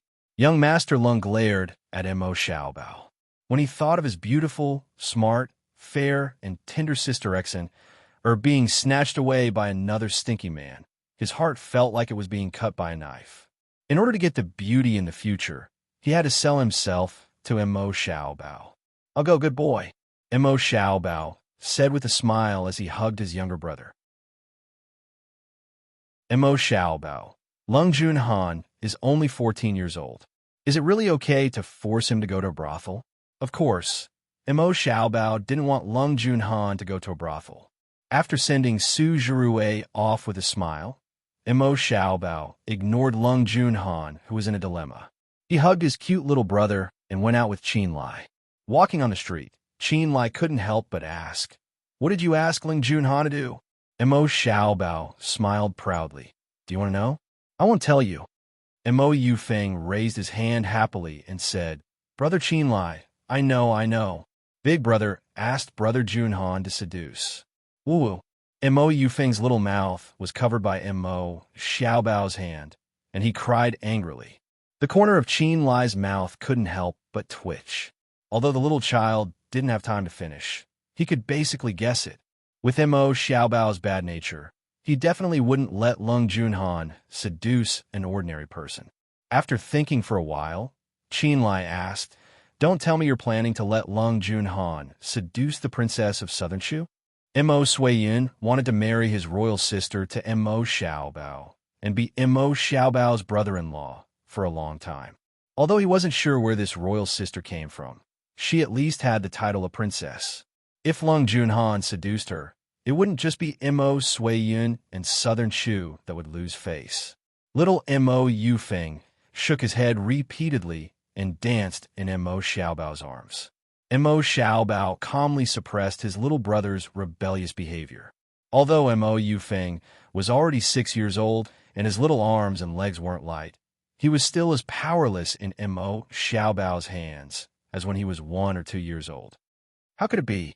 How could I do such a tasteless thing? I clearly asked him to seduce the eldest daughter of the Qian family. Chapter 1146. It was tasteless to seduce other people's princess, but was it tasteless to seduce other people's empress? Qin Lai was seriously considering whether to send more guards to Nanjing, in case Mo Xiaobao was accidentally torn apart by the angry Mo Suiyun. Do you think Lung Junhan can do it? A handsome 14-year-old boy couldn't compete with a 17 or 18-year-old emperor who already had power in his hands. "Don't worry, I've sent someone to check. This Miss Qian is gentle and kind by nature, and she prefers handsome young men who are also gentle and elegant." Mo Xiaobao waved his hand to show that he was fully prepared. Qinlai thought for a while and was still a little worried. "Send more people to protect Lung Junhan." "Okay, do as you see fit." Mo Xiaobao walked forward with his younger brother in his arms, revealing a sly smile like a fox. Student Qinlai, who didn't even say a word of advice from beginning to end, "Do you think you are a righteous and kind person? That's why birds of a feather flock together." Within a radius of 10 miles around Mo Xiaobao Prince, even the heart of a mosquito was black. Inside the palace, Mo Suiyun was sitting in the imperial study, reviewing memorials. The surrounding palace maids and eunuchs were standing quietly, not daring to disturb the emperor. Although Mo Suiyun was only 18 years old, after these years of training, especially after taking back the power that belonged to him from the hands of the Empress Dowager and the ministers in the court, he had more experience and calmness than his age. If it weren't for the 2 previous emperors who went against the flow and left him with such a mess, Mo Suiyun might have become the real master of the Chu state's revival. But now, no matter how hard he tried, he could only let the Chu state stay in Jiangnan. And this was still based on the Prince Ding Mansion's unwillingness to start a war. Otherwise, no matter how hard Mo Suiyun tried, he couldn't be sure whether the current southern Chu army could resist the Mahist army's iron cavalry. "Your Majesty." A man who looked like a guard came in and bowed. "Ping Sheng, say it," Mo Suiyun said without raising his head. "Are the people from the Prince Ding Mansion or the people from the West Hill?" This imperial bodyguard had received his orders to be in charge of tracking the movements of the envoys from various countries for this grand wedding. Although there were still a dozen or so days before the wedding, it wasn't strange for people to arrive early. What they needed to do was to grasp the movements of these people and prevent them from doing anything they shouldn't do within southern Chu's borders. "Prince Ding is here." The pen in Mo Suiyun's hand paused for a moment before he realized that the Prince Ding mentioned by the guard was not the famous Prince Ding, Mo Xiaoyao, but the little Prince Mo Yuchen who had just taken office. He snuck in secretly. After this year, Mo Suiyun already had some understanding of Mo Xiaobao. If he had obediently led the envoys and swaggered to inform the imperial court, Mo Suiyun might have thought that there might be some conspiracy. The imperial bodyguard shook his head and said, "Prince Ding only brought 4 people and directly entered through the city gates." He didn't change his appearance or disguise himself. Even his attire was his usual flamboyant and luxurious ink-colored brocade robe. He was also carrying a 6-year-old child. Mo Suiyun put down his pen and thought for a moment before saying, "Go invite Princess Lin and over." Yes, this official will take his leave. Not long after, a stunning beauty wearing a pink robe walked in. She was only 14 or 15 years old, but her every movement already had an elegant and moving grace. The young girl bowed to Mo Suiyun and said, "Lin greets imperial brother." Princess Lin, and wasn't the biological daughter of the late Emperor Mo Jingqi. Instead, she was one of the princesses of the imperial family that Mo Suiyun had brought into the palace to raise in the name of the Empress Dowager after he took power. Mo Suiyun was very clear that Southern Chu's current situation required marriage alliances from many sides. Furthermore, he was still young and didn't have any suitable sisters. Therefore, when he first took power, he brought the daughters of Prince Ding into the palace and conferred upon them the title of princess. Anyone with a discerning eye knew that the so-called princesses were all prepared for political marriages. Among them, Princess Lin was the most intelligent. At the same time, her appearance was also one of the most beautiful. Mo Suiyun naturally had high hopes for her. Not to mention anything else, just looking at Prince Ding's attitude towards Princess Ding, and Mo Xiaoyao's attitude towards Princess Ding, the various countries still secretly used the beauty trap as a magic weapon to win over the new Prince Ding. They had been working tirelessly, and Mo Xiaoyao could be said to be wholeheartedly devoted to Princess Ding. He wouldn't give her the moon if she wanted the stars. He didn't love the country, only the beauty. She didn't expect Mo Xiaobao to be like his father.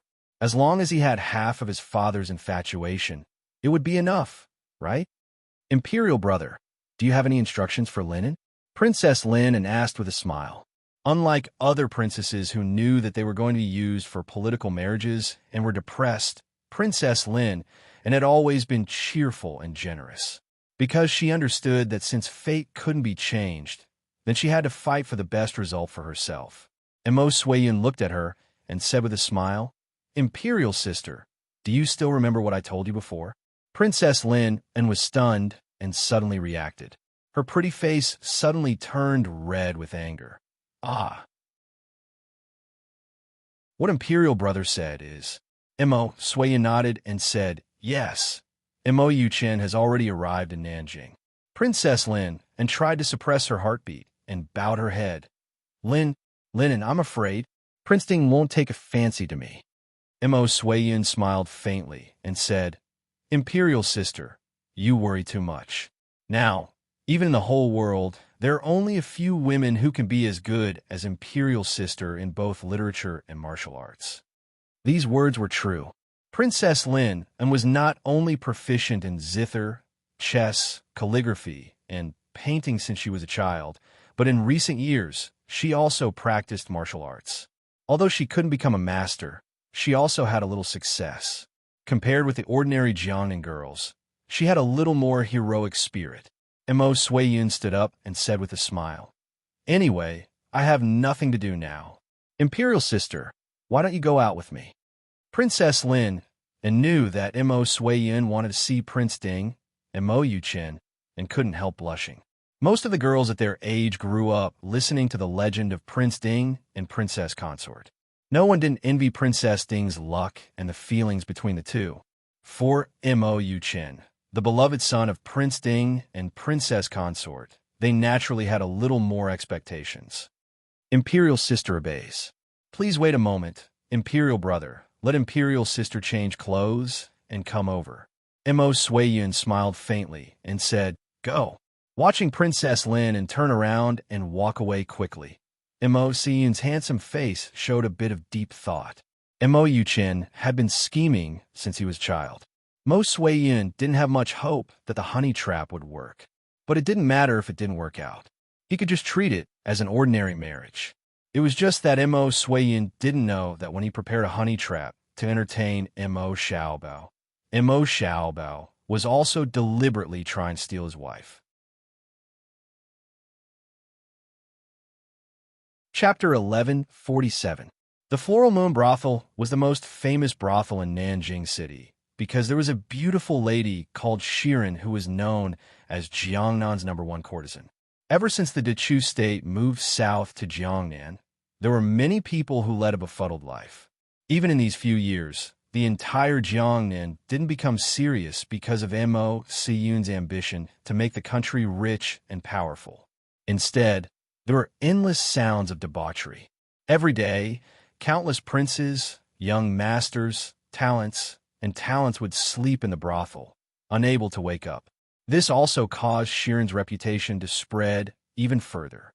On this day, a few strange guests came to the Floral Moon Brothel.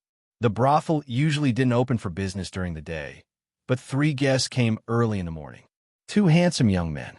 One was dressed in black and looked extremely handsome, with a smile on his face.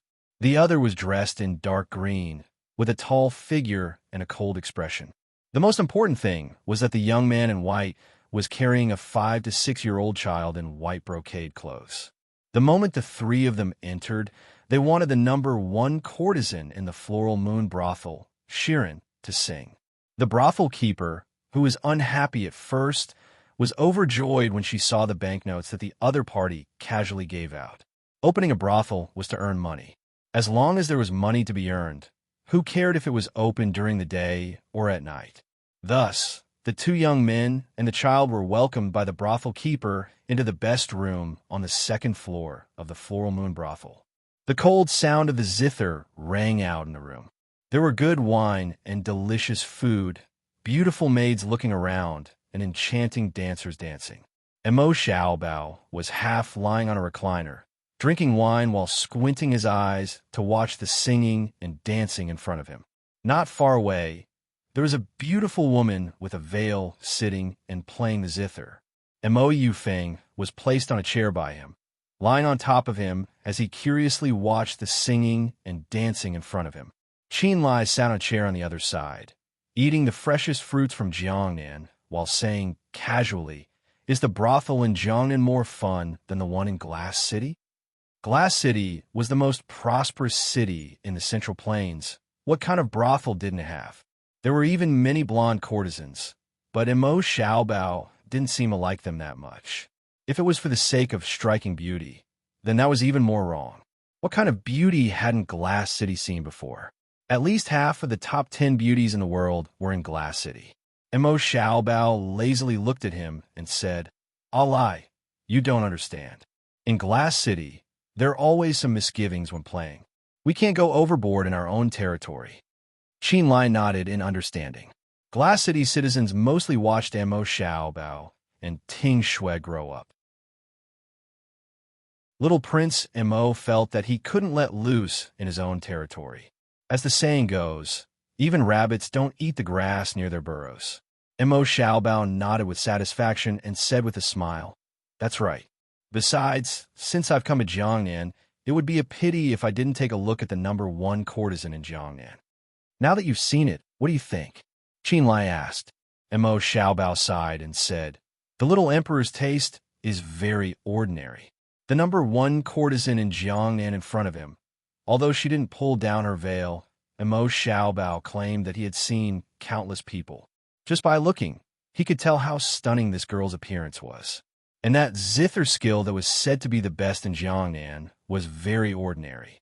Do you think that this young master didn't learn the zither and couldn't hear the dissatisfaction in your zither? What did you say? What does this have to do with the little emperor? Qin Lai almost jumped out of his chair. Mo Xiaobao looked at him innocently. "And didn't I say it? Shiren is Mo Suyun's confidant." Qin Lai almost wanted to vomit blood. In the morning, he ordered someone to seduce someone else's fiancée, and now he was seducing his confidant. Did he really think that Mo Suyun, the little emperor, didn't have a temper? A strong dragon couldn't suppress a snake in its old haunts. If Mo Suyun was really angered, be careful that he secretly killed you. "A lie, don't be nervous." Mo Xiaobao comforted Qin Lai with a smile. Qin Lai glanced at Shiren, who was playing the zither with her head lowered, and sneered, "I'm not nervous. The person that Mo Suyun wants to kill when he gets angry is definitely not me." Mo Xiaobao held his chin and said lazily, "I'll lie, you're thinking too much. Don't think that everyone is as violent as you. I just came to visit Miss Shiren. Would Mo Suyun kill me? Or do you think that Mo Suyun is a love saint who wants a beauty but not his country?" Qin Lai was speechless. According to their understanding of the past few years, the words Mo Suyun and love saint were as unattainable as Mo Xiaobao being a good person. "Two young masters, Shiren will take her leave." After the song ended, Miss Shiren, who was still wearing a pale dress, stood up and bowed, saying lightly, Shiren had already been the #1 courtesan in Jiangnan for many years. Among them, she had made friends with countless princes, nobles, and refined scholars. Not one of these people didn't flatter her and were courteous and attentive. But these two youths had already run over to listen to her play the zither. That was fine, but in fact they didn't listen at all. It was just that her zither music was talking by itself. This kind of contempt and neglect was something that Xu Feng had never experienced before. He was already somewhat unwilling to accept it, but now his expression became even colder. "Take your leave?" Mo Xiaobao sat up and looked at Shiren with a smile. This young master is waiting for a friend. It's very boring since he hasn't come yet. "Miss Shiren, please play a few more songs." Shiren was angry and was about to refuse coldly. But when her gaze met the eyes of the youth in front of her, she suddenly lost her words. That pair of black eyes clearly carried a joyful smile. But for some reason, Shiren felt a chill in her heart. She wanted to refuse, but she couldn't say it out loud. Mo Xiaobao looked at Shiren indifferently and said, "Miss Shiren, please sit properly. Miss should know the person who is coming." Thus, the number one courtesan in Jiangnan, who was usually untainted, could only sit down obediently. After another hour or so, the sound of steady footsteps came from outside the door. Mo Xiaobao raised his hand, and the music in the hall immediately stopped. Looking at the door, it was indeed Mo Suiyun in casual clothes standing at the door. But beside Mo Suiyun, there was a very beautiful girl in blue clothes. The girl looked at Mo Xiaobao, who was half lying on the couch and playing with his younger brother in the hall, and was stunned. Her expression was a bit strange. "Brother Suiyun, why don't you come in?" Mo Xiaobao said with a smile. Mo Suiyun stepped into the hall. His gaze paused on the assailant for a moment before he looked at Mo Xiaobao and said indifferently, "Prince Ding is really in a good mood." Mo Xiaobao smiled wholeheartedly and said, "How so?" "I just came to Jiangnan and didn't know where to have fun. I only heard that Miss Shiren's zither skills were praised by Brother Suiyun, so I came to have a look. I hope Brother Suiyun won't blame me." No, Prince Ding is too serious," Mo Suiyun said with gritted teeth. Mo Xiaobao was very indifferent. "I knew that Brother Suiyun wouldn't be so petty. See, I didn't say anything wrong, right?" Qinlai looked at Mo Xiaobao speechlessly and walked over to take Mo Yufeng out of Mo Xiaobao's arms. He didn't want to accidentally hurt him. Chapter 1148. Didn't you see the look in Mo Suiyun's eyes that wanted to strangle you to death? Young master. Seeing Mo Suiyun, Shiren immediately got up to greet him, looking at him with some grievance. There was also a red circle around her charming eyes. But Mo Suiyun didn't support her and comfort her as she expected. He only glanced at her indifferently and sat down opposite Mo Xiaobao. He said indifferently, "Prince Ding is a guest. As long as Prince Ding enjoys himself, it's fine. Shiren didn't neglect Prince Ding, right?" Hearing this, Shiren's face turned pale. She bit her lips and didn't dare to speak. Mo Xiaobao didn't seem to see the fear in her eyes. He said with a smile, "A courtesan is inevitably a bit arrogant. Just like our courtesan in Glass City. What's her name again? Every time I went there, she would throw a tantrum. Miss Shiren is already very good." Mo Suiyun glanced at Shiren and said, "You can go back. You don't have to stay in Floral Moon Brothel anymore." "Yes, young master." Shiren's voice trembled as she said in a low voice. Although she was a courtesan in Floral Moon Brothel, her other identity was a spy that Mo Suiyun had planted in Floral Moon Brothel. Now that the officials in Southern Chu liked to sleep with courtesans, there was naturally a lot of information that could be gathered in brothels. Therefore, Shiren was also valued by Mo Suiyun. But she had been a spy for a few years and didn't expect that the two youths who came early to listen to the zither were the new Prince Ding and Mo Yuchen. Instead, she offended them. But even if she didn't offend Mo Yuchen, she wouldn't stay in Floral Moon Brothel for long, right? Mo Suiyun had never set foot in brothels, but Prince Ding knew that their relationship wasn't shallow. He had already known her true identity and came to find her. After sending Shiren out, Mo Suiyun looked at Mo Xiaobao and said, "Prince Ding, we've finished listening to the song. Why don't we change places to talk?" Even if Mo Suiyun's skin was thick after all these years, he was still embarrassed to talk about marriage or marriage with Mo Xiaobao in this kind of place. That feeling, even if the marriage was successful, it didn't feel like he was marrying a princess. Instead, it felt like he was marrying a prostitute. Mo Xiaobao, on the other hand, was not so particular. Looking at the rather tasteful hall, he said, "Why go through so much trouble? Although the ladies in Floral Moon Brothel look ordinary, their desserts are not bad. Brother Suiyun, don't be so accommodating. Speaking of which, Brother Suiyun really is good luck with women. Just now, the number one courtesan left. I think that this young lady is no worse than that young lady Shiren." Princess Linen, who was following beside Mo Suiyun, turned pale and glared at Mo Xiaobao with some resentment. Mo Suiyun also knew Mo Xiaobao's character. He never had any morals when speaking to outsiders. He could only say calmly, This is my imperial sister, Princess Lin, and this is Prince Ding. Princess Lin and stepped forward and bowed. Lin and greets Prince Ding. Mo Xiaobao tilted his head and glanced at Princess Lin. He smiled and said, I was impolite. Princess, please don't blame me. Princess Lin blushed and said softly, in Prince Ding's eyes. Mo Suiyun looked at Mo Xiaobao with a smile and said, Lin's talent and appearance could be considered one of the best in the world.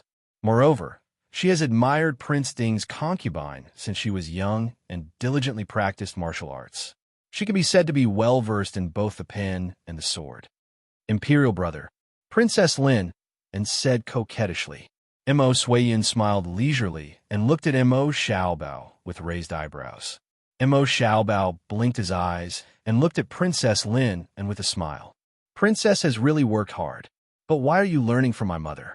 My imperial father doesn't plan to take in a secondary concubine in this lifetime. Princess Lin, who was still smiling, turned pale and was on the verge of collapsing.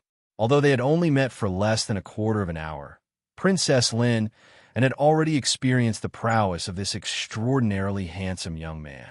Mo Xiaobao Prince was extraordinarily handsome and had a naturally smiling and pure and innocent face. Who knew how many people who claimed to be smart had been deceived by him? When they first met, even if Princess Lin was already prepared, she still couldn't help but be moved. It was a pity that this charming and gentle thought didn't have time to ferment before it was struck by Mo Xiaobao and disappeared without a trace. If Mo Xiaobao wanted to pretend to be innocent, even if he killed someone in front of you, you would still think that he was innocent. But if he wanted to provoke others, no matter how sweet his smile was, it would make people want to give him a punch in the face. Not only Princess Lin, and even Mo Suiyun's face changed. Mo Suiyun's face sank slightly and said indifferently, Prince Ding must be joking. The world knows that the former Prince Ding's uncle is sincere to the princess. How can Lin have such an overconfident idea? Mo Xiaobao tilted his head and fed his younger brother a snack. He asked with a smile, It's good that you don't. To be honest, I also don't want to have another little miss. Princess, I'm sorry, I misunderstood. Princess Lin's face turned green and white. After a while, she finally recovered and forced a smile. Prince is too polite. It's just a misunderstanding. Looking at Princess Lin's appearance, Mo Suiyun sighed and waved his hand at Princess Lin, indicating for her to withdraw. Princess Lin also didn't want to face this troublesome Prince Ding here. She bowed and turned to leave. Looking at Princess Lin's leaving figure, Mo Xiaobao sneered and winked proudly at Qin Lai, not caring that there was another party present. Mo Suiyun stared at Mo Xiaobao and said in a deep voice, Lin is a girl. Prince Ding's words just now were a bit too much. Mo Xiaobao was at a loss. I was too modest. You think that by pretending to misunderstand, others can't see that you did it on purpose? Mo Suiyun said in a deep voice, Prince Ding, do you still remember the matter that I proposed a few days ago? Mo Xiaobao sat up and restrained some of his mischievous expression. Political marriage? Mo Suiyun nodded. Mo Xiaobao touched his chin and asked, Princess Lin is naturally the best candidate. If Prince Ding is not satisfied, I still have a few other royal sisters. Mo Xiaobao waved his hand and said, I'm not dissatisfied, but I am still young and have no plans to get married for the time being. If Princess Lin can wait, then it's fine. Prince Ding is already 16 years old. It's time for him to get married. Mo Suiyun said. Mo Xiaobao waved his hand and said, I plan to be like royal father and get married at 25 years old. There are still 9 years before 25 years old. Not to mention that Princess Lin would become an old lady by then. If Mo Xiaobao kept his promise, it didn't matter if he gave up a princess.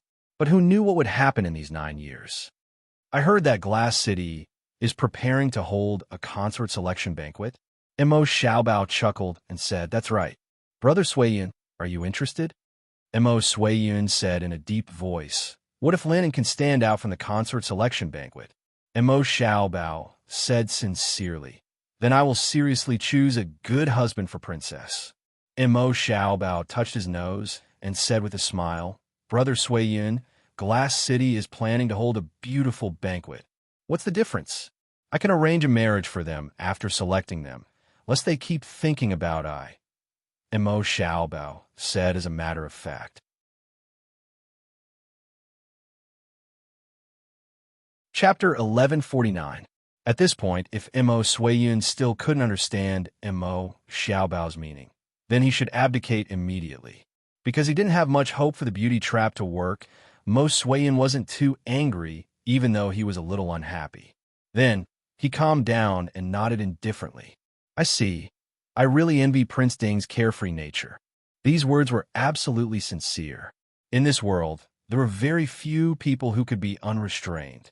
Even though they were the rulers of their respective countries, their actions were often restricted by the situation and strength of their respective countries.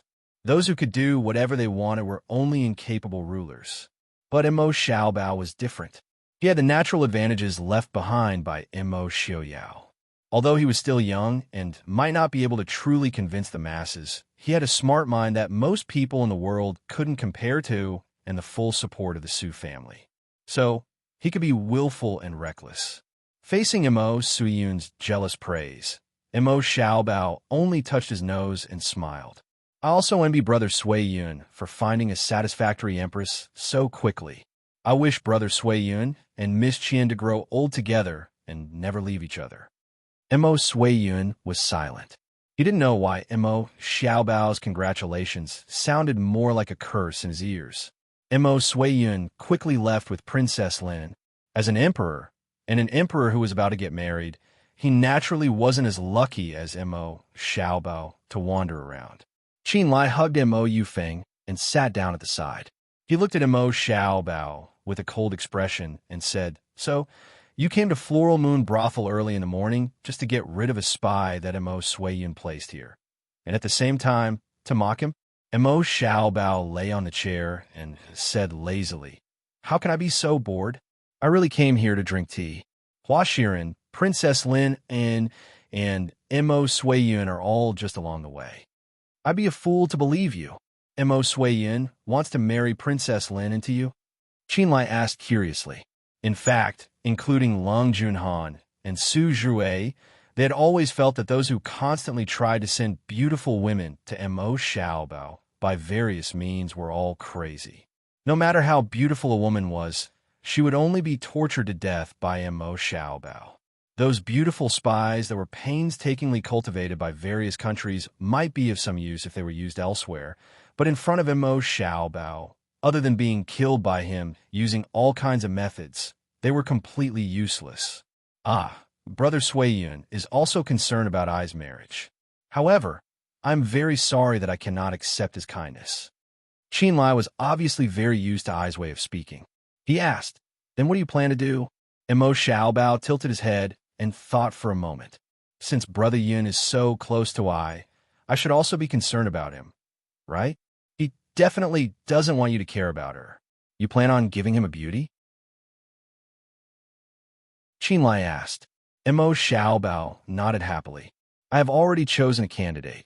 Prince Ding sure is efficient. Who did you choose? Qin Lai asked curiously. Princess Lin? Mo Xiaobao. Can you be any more perverted?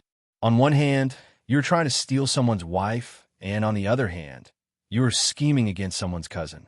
Mo Suiyun, how much debt did you owe Mo Xiaobao in your previous life? In the next few days, Mo Xiaobao was unusually quiet. Every day, he just took his younger brother to stroll around Nanjing City. Even the guards who had been nervously watching them gradually relaxed their vigilance. In the end, Mo Xiaobao leisurely fed his younger brother snacks. Su Zhuwei went out to visit the famous scholars in Jiangnan and had yet to return. Qin Lai was still acting as the guard as usual. The only thing that was not so good was Lung Junhan's face that was getting uglier by the day. Mo Xiaobao, I can't take it anymore. On this day, Lung Junhan finally couldn't help but rush into Mo Xiaobao's room. She grabbed the collar of a certain someone who was reading leisurely and shook him. What's wrong? Mo Xiaobao elegantly raised his hand and slapped away, Lung Juanhan's pale claws. Young Master Lung's somewhat tender and handsome little face was pale. He looked at Mo Xiaobao and said with some grievance, "That Miss Qian wants me to elope with her." Puchi. Qin Lai, who was sitting on the side, directly spat out a mouthful of tea. He coughed earth-shatteringly and pointed at Lung Junhan, unable to speak. Lung Junhan's fair and tender appearance, compared to Mo Suiyun, didn't have the temperament to attract girls at all? Could it be that Miss Qian's maternal love was really overflowing? She actually wanted to elope with someone in just a few days. Mo Xiaobao didn't seem to be surprised.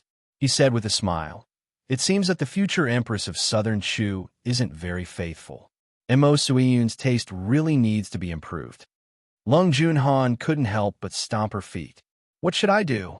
As she spoke, she stretched out her hands to Mo Xiaobao with an expression that said, "If you dare to say that you don't know, I'll strangle you to death." Mo Xiaobao tilted his head and thought for a while. "Go and tell her that you can't elope with her." "Why?" Lung Junan asked. He always thought that Mo Xiaobao wanted Mo Suiyun to lose face at the wedding because there was no bride. Mo Xiaobao looked at him in surprise. "Do you really want to marry her? If so, it's not impossible." "I don't want—" Lung Junhan immediately shouted. He didn't want to marry any woman other than Xin. "Then that's it," Mo Xiaobao said with satisfaction. "Go and tell her that all the land under the heavens belongs to the king. If you run away with her, it will implicate the Qian family and your family. Just say that you two are not fated to be together and can't meet in this life." Originally, Lung Junhan thought that Mo Xiaobao's idea was wicked and vulgar.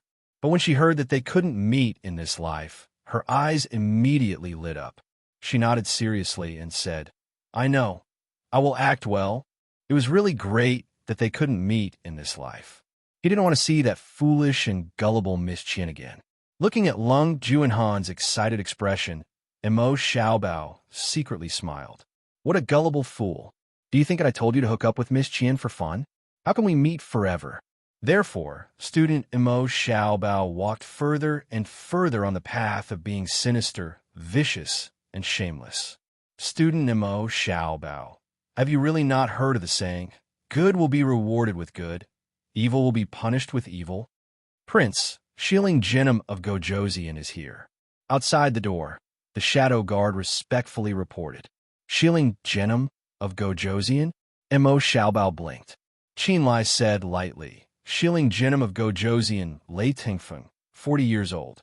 Shilling Regent, and Prince Yu have a feud with him for killing his father. You couldn't have forgotten, right?" Mo Xiaobao pretended to be frightened. "How could I have a feud with Shilling Jinim of Gojoseon?" Qin Lai said indifferently, 5 years ago, the previous Prince Ding, who is your father, killed Lei Tingfeng's father. As the saying goes, the son must repay the father's debt." Mo Xiaobao was speechless. He definitely wouldn't tell Qin Lai that he really forgot about this matter. What feud with killing one's father? It seemed very annoying. Couldn't everyone coexist peacefully?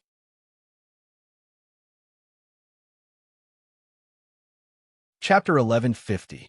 Mo Xiaobao. With your character, not to mention that you killed his father, even if you save his life, he would still want to kill you in the end. Prince Jinim of Gojoseon of West Hill has come to visit. The guard outside the door waited for a while, but did not hear Mo Xiaobao's answer, so he had to report again. Mo Xiaobao sighed helplessly and said, "Invite Jinim of Gojoseon in." Lei Tingfeng walked into the room and saw a young man lazily lying on the soft couch. He was dressed in black brocade clothes and had a face as handsome as jade. On the young man's body was a 5 or 6-year-old baby dressed in white brocade. With just a glance, Lei Tingfeng understood that this must be the real ruler of the Prince Ding mansion, Mo Xiaoyao, and Yi Li's second son, Mo Yufeng, who was only 6 years old. For Mo Xiaoyao to suddenly give up the position of Prince Ding and leave with his wife, there were definitely many people in the world who were shocked. Lei Tingfeng was obviously among these people who were shocked. After the shock, there was a bit of indescribable admiration and helplessness and despair, as if they would never be able to defeat him. Emo Xiaoyao, that man used to be high and arrogant, and also fell like dust. However, he rose up in astonishing speed and shocked the world. Then, when he was at the peak of his fame, he unexpectedly retired once again. This kind of casual and free coming and going like the wind showed the incompetence and inferiority of these people who struggled in the secular world. Jinnan Palace and the Princeton Mansion had a father's death feud. Lei Tingfeng once thought of working hard and enduring hardships so that one day he could avenge his father and revive West Hill. But at this time, looking at the lazy and seemingly handsome young man in front of him, Lei Tingfeng only felt a burst of absurdity and ridicule. He was a man in his 40s, yet he wanted to seek revenge from a 15-year-old boy for the death of his father. Not only was it ridiculous, but Lei Tingfeng also felt powerless. It was as if everything that he had painstakingly done over the past few years was a useless joke. Mo Xiaobao stared at Lei Tingfeng for a while, then rolled his eyes and sat up. He smiled and said, "Greetings, Mr. Jinnum of Gojoseon of West Hill." Lei Tingfeng was shocked, but he quickly calmed himself down. He actually lost his mind in front of this young man. He had only wanted to see how capable Mo Xiaoyao's successor was. "Greetings, Prince Ding. I'm sorry for disturbing you." Mo Xiaobao carried Mo Yufeng and placed him on his lap, smiling. "Jinnum of Gojoseon is too serious. I was just bored." Jinnum of Gojoseon came to visit I as soon as you arrived in Nanjing. I was very touched. Lei Tingfeng's eyes darkened, and he smiled indifferently. "I heard that Prince Ding came a few days earlier, but I came to Nanjing for the first time in my life. I was just about to ask Prince Ding where I can walk around." Having supported the overall situation of West Hill alone for a few years, Lei Tingfeng also had more of the majesty and grace of a superior than when Lei Jinting was still here. And Mo Xiaobao clapped his hands happily and smiled. "That's great. I was just about to find a few more people to walk around Jiang and Yuxiu." Jinnum of Gojoseon of West Hill visited Prince Ding and Mo Yuchen on the first day of his arrival in Nanjing, and locked himself in the room for a full hour. This matter was naturally passed to the ears of Mo Suiyun in the palace. Hearing this news, Mo Suiyun's calm and handsome face also became a little gloomy. With a deep voice, he dismissed the guard who came to report, lowered his eyes, and began to silently calculate in his heart. In the end, the four people who had been doing their own things in the past few days rarely gathered together. Su Zhuwei frowned slightly and said, "What did you talk about with Jinnum of Gojoseon of West Hill?" Qin Lai, who was sitting next to him, twitched the corner of his mouth and didn't speak. Mo Yufeng excitedly raised a small hand and said, "I know. Brother said that the steamed buns and tofu in Nanjing are very delicious. That uncle said that we can go eat together another day. Brother said that the girls in Flower Moon House are very beautiful. That uncle said that he has a few more beautiful girls in his house and can give them to brother. Brother said." Mo Yufeng's memory was very good. He didn't even have to think about it to spit out more than a dozen brothers. Obviously, Prince Ding and the spy of Jinnum of Gojoseon of West Hill didn't discuss anything serious from beginning to end. It was all nonsense. Su Zhuwei rubbed his eyebrows with a headache and said, "Do you want Mo Suiyun to misunderstand? What's the point of doing this?" If outsiders were told that Mo Xiaobao and Lei Tingfeng were discussing these things, no one would believe it. Mo Xiaobao looked at Su Zhuwei innocently. "Brother Zhuwei, didn't you say that everything has to be meaningful to do? Even if it's fun, we can do it. I found Lei Tingfeng pleasing to the eye, so I chatted a little more." Su Zhuwei wasn't fooled at all. He sneered and said, "Lei Tingfeng is willing to come personally this time, most likely because he plans to secretly form an alliance with Mo Suiyun. If you do this to trick them, I'm afraid it won't work at all." Mo Suiyun wasn't an idiot like Mo Jingli and Mo Jingqi a few years ago. He was very clear that it was impossible for West Hill and Prince Ding Mansion to form an alliance. Not to mention the blood feud between Lei Tingfeng and Prince Ding Mansion. As long as Princeton Mansion had the slightest intention of unifying the world, West Hill would be their first enemy. Because of the terrain, Southern Shu, which was blocked by Yinlan River, would be ranked behind. Now that Princeton Mansion was at its peak, if Lei Tingfeng wanted to fight against Princeton Mansion, he could only choose to form an alliance with Mo Suiyun. Mo Xiaobao blinked. I know, I just don't like Mo Suiyun, so I plan to annoy him for a while. Anyway, I'm bored, so it's not a big deal to chat with Lei Tingfeng. Besides, it's Lei Tingfeng who came to us himself, okay? He couldn't just shut him out. Su Rui touched his nose, pondered for a moment, and nodded. I understand. Lei Tingfeng wants to create the illusion that West Hill and Princeton Mansion are close, so as to put pressure on Mo Suiyun and raise his own price at the same time. If West Hill was roped in by Princeton Mansion, then Southern Shu would be alone. Although they all knew that Princeton Mansion couldn't rope in West Hill at all. Mo Xiaobao nodded. That's right. Lei Tingfeng wants to scheme against Mo Suiyun. I'm very bored, so I did it in passing.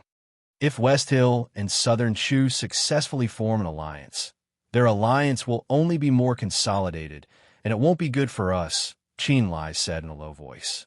Mo Xiaobao sighed. Who asked Dad to offend too many people? Our Princeton Mansion doesn't have good relations with people, so West Hill and Southern Shu are destined to form an alliance. Mo Suiyun and Lei Tingfeng aren't idiots. It was precisely because these two people weren't idiots that the difficulty of truly forming an alliance with them was no less than trying to kill them. But it didn't matter. In this world, it would only be more interesting if there were challenges, right? This world would be in his hands one day. Mo Xiaobao looked at the sky outside the window, his eyes filled with absolute confidence and ambition.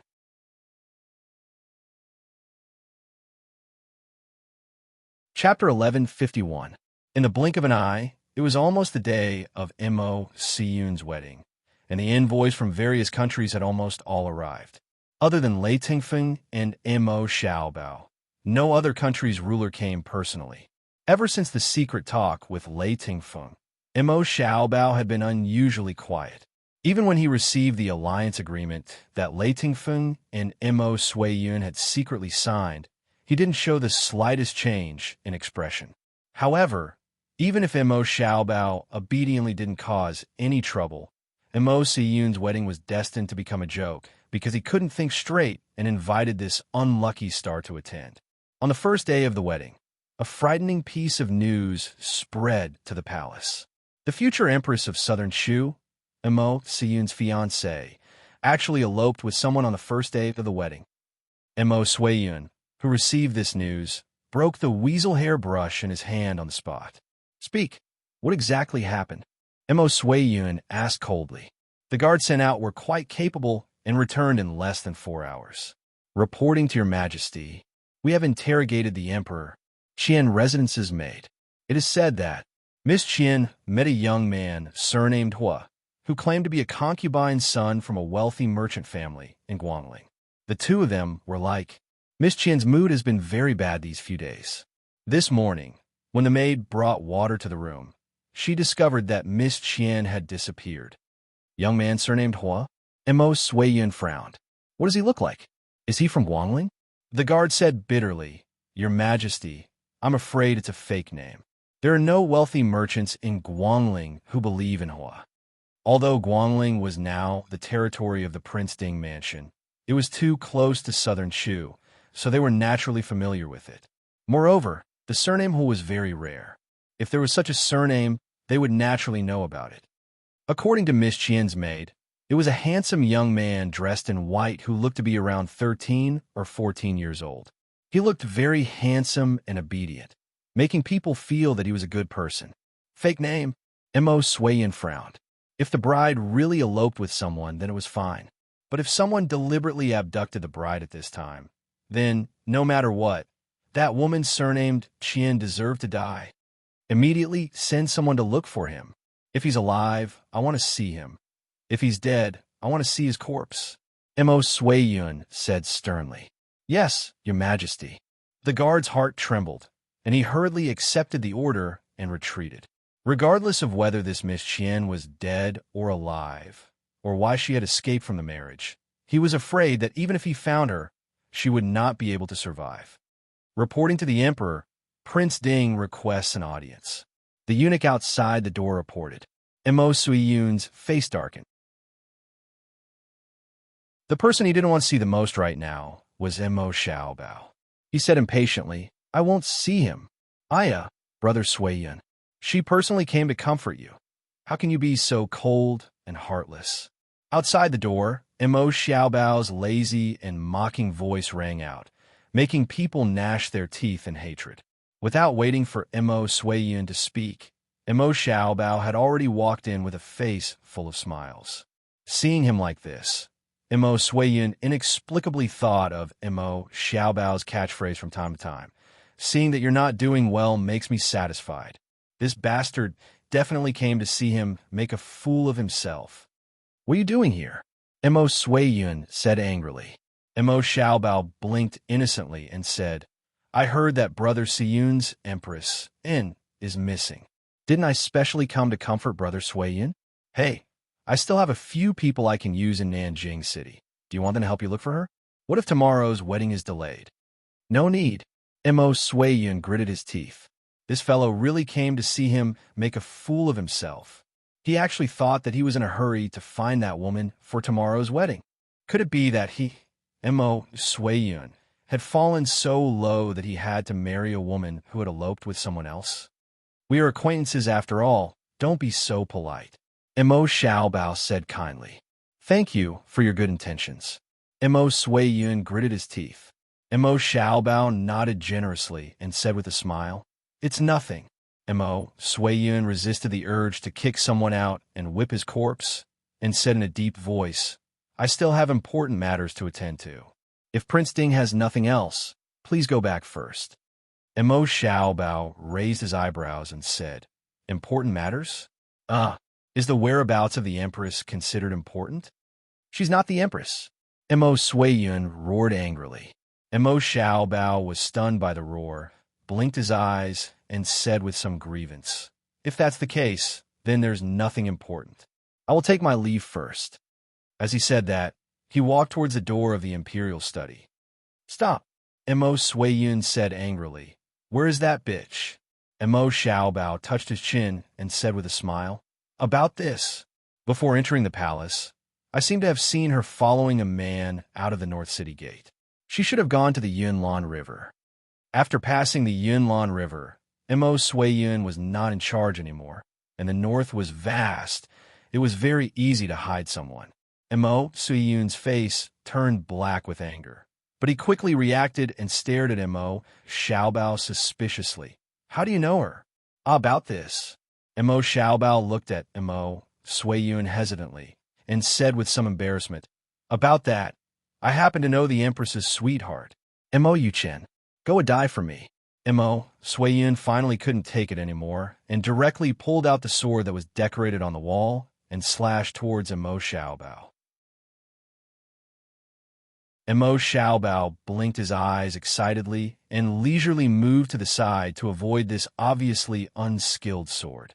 But Mo Sui-yun didn't want to give up and chased after Mo Xiaobao with the sword and slashed wildly.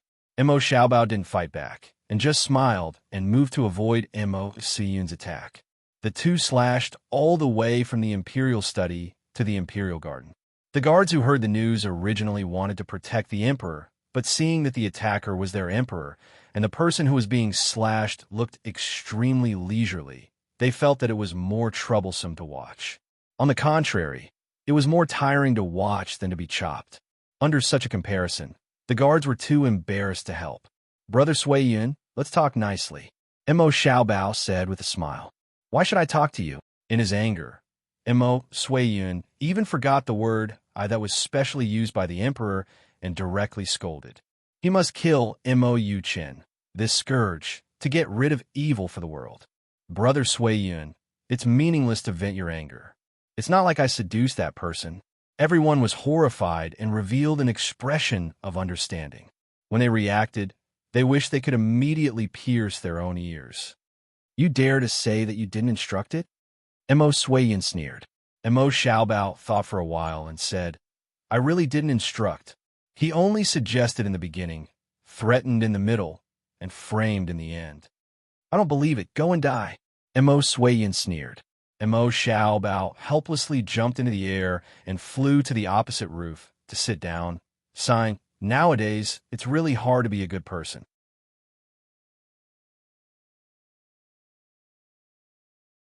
Chapter 1152. Mo Suiyin gave him an extremely cold smile. He turned around and glanced at the guards who were watching the show and said sternly, "Are you all dead? Shoot him down for me." The guards naturally didn't dare to disobey the order. They hurriedly drew their bows and shot arrows like rain toward a certain person who was sitting on the roof basking in the sun. Looking at the rain of arrows shooting towards him, Mo Xiaobao jumped into the air and drew a black rainbow shadow, instantly escaping far away. Mo Xiaobao's screams could still be heard from far away. Mo Suiyun, you narrow-minded miser. Serves you right that no one wants you. The echo echoed in the air for a while. According to the estimates of the guards with good internal strength, they didn't know if the people of Nanjing City heard Prince Ding's shocking roar, but the people in the palace definitely heard it. Mo Suiyun stared at the eaves of the palace where Mo Xiaobao disappeared, his face alternating between green and purple, seeing the group of guards trembling in fear. After a long time, Mo Suiyun gritted his teeth and said in a deep voice, "Mo Yuchen, I will definitely kill you." After angering Mo Suiyun half to death, Mo Xiaobao suddenly felt that his entire body was more than 100 times better. As expected, if he didn't do something interesting every day, there would be no joy in life. Mo Xiaobao leisurely strolled in the palace. Although this was the palace of Southern Shu and not the back garden of the Prince Ding mansion, most of the guards in the palace already knew this young Prince Ding who could anger people to death. No one dared to come out and stop him. Moreover, with Mo Xiaobao's skills that had been tormented by Mo Xiaoyao for more than 10 years, he really didn't have anyone who could stop him. Your Highness Prince Ding. Mo Xiaobao was lying on the edge of a flower bed in the palace garden, staring blankly at a peony that was blooming beautifully in the palace garden. At this time of year, the peony could still bloom so well in a place like Jiangnan.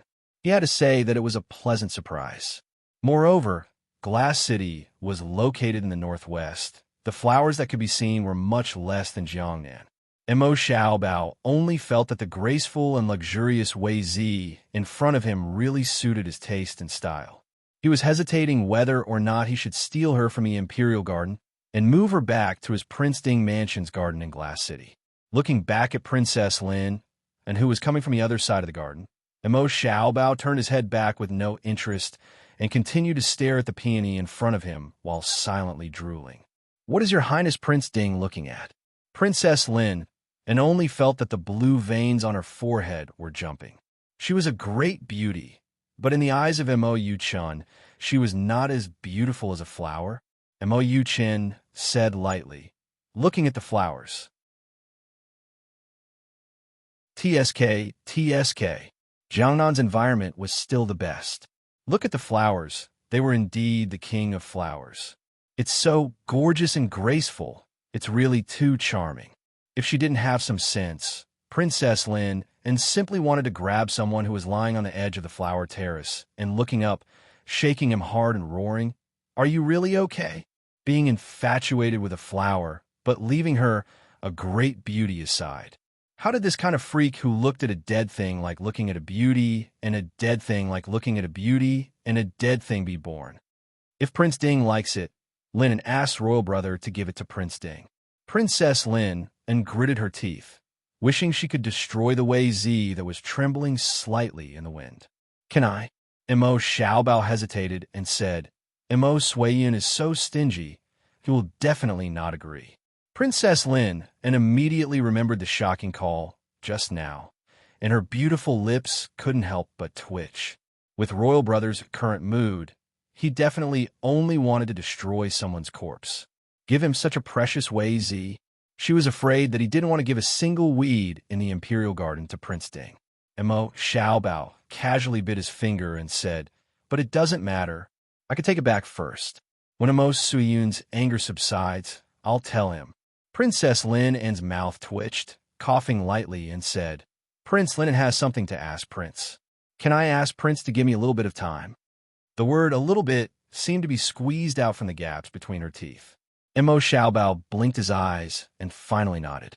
Standing up, he reluctantly looked at the flower in front of him and said, All right, what does Princess want to say? The two walked to the pavilion not far away and sat down. Even so, Princess Lin could still feel that someone's gaze on the garden was much more than on her. Every word and action of little Prince Immerse, even his expression, was telling Princess Lin a fact. Prince is not interested in you. What made people even angrier was that he didn't deliberately show it. Instead, he naturally revealed such an intention. At least with Princess Lin An's eyesight, she couldn't see any pretense. Princess Lin secretly gritted her teeth.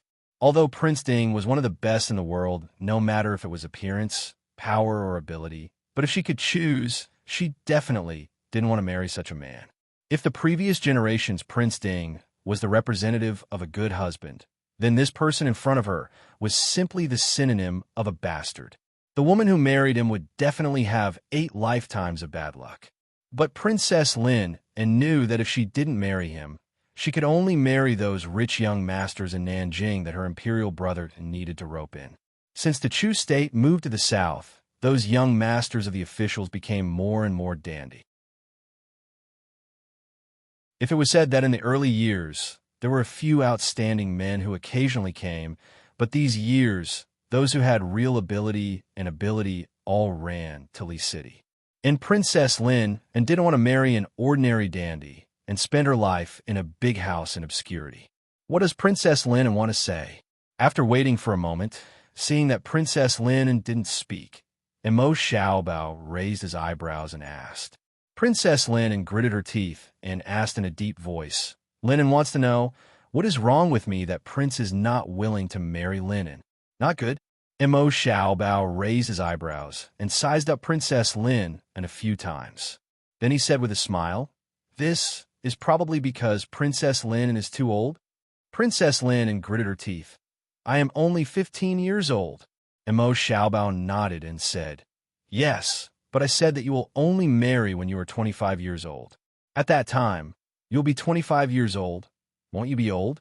Could it be that when I am 25 years old, you will only be 15 or 16 years old? Princess Lin almost wanted to shout, but she also understood that there was nothing to say. Men and women were so unfair in this aspect. A man stood up at 30 years old, but a woman at 30 years old was already old. Princess Lin couldn't help but envy Princess Ding. Princess Ding met the most suitable person at the most suitable age. Calming down the distracting thoughts in her heart, Princess Lin said, Prince should know that my imperial brother has the intention of marrying Prince Ding Mansion. Lin can promise that as long as Prince agrees, Lin will never interfere with Prince's matters in the future. No matter what kind of woman Prince wants to marry in the future, Lin will never refuse. Immerse Xiaobao propped up his chin and seriously sized up Princess Lin. He shook his head with some disappointment and said, If this is the case, why should I go to Princess Lin? What's the difference with raising a useless person? What's more, if I have a girl I like in the future, wouldn't she be wronged? So you're sure that you won't like me? Princess Lin hatefully said in her heart. Although she had no feelings for Prince Ding, who was as bad as a child who hadn't grown up yet, it was still a very embarrassing thing for a woman to be ignored so naturally. Immerse Xiaobao looked at Princess Lin with a smile and said, I know why Princess wants to marry me. In fact, Princess has other better choices. Princess Lin was stunned. Better choices? What better choices could she have? The Empress of a Chu state, how about it? Immerse Yuqin, get out of here. Princess Lin was about to speak when Immerse Suyun's voice came from the entrance of the Imperial Garden. Immerse Suyun in a dragon robe rushed over with a sword in his hand. You're tuning in to the Romance Rendezvous YouTube channel. We're so grateful for your support, and don't forget to subscribe to join us on this incredible journey through captivating stories. Your generosity through donations truly makes a world of difference. as it's the primary source of revenue that allows me to expand and enhance this channel for you. Thank you from the bottom of my heart for being a part of this adventure.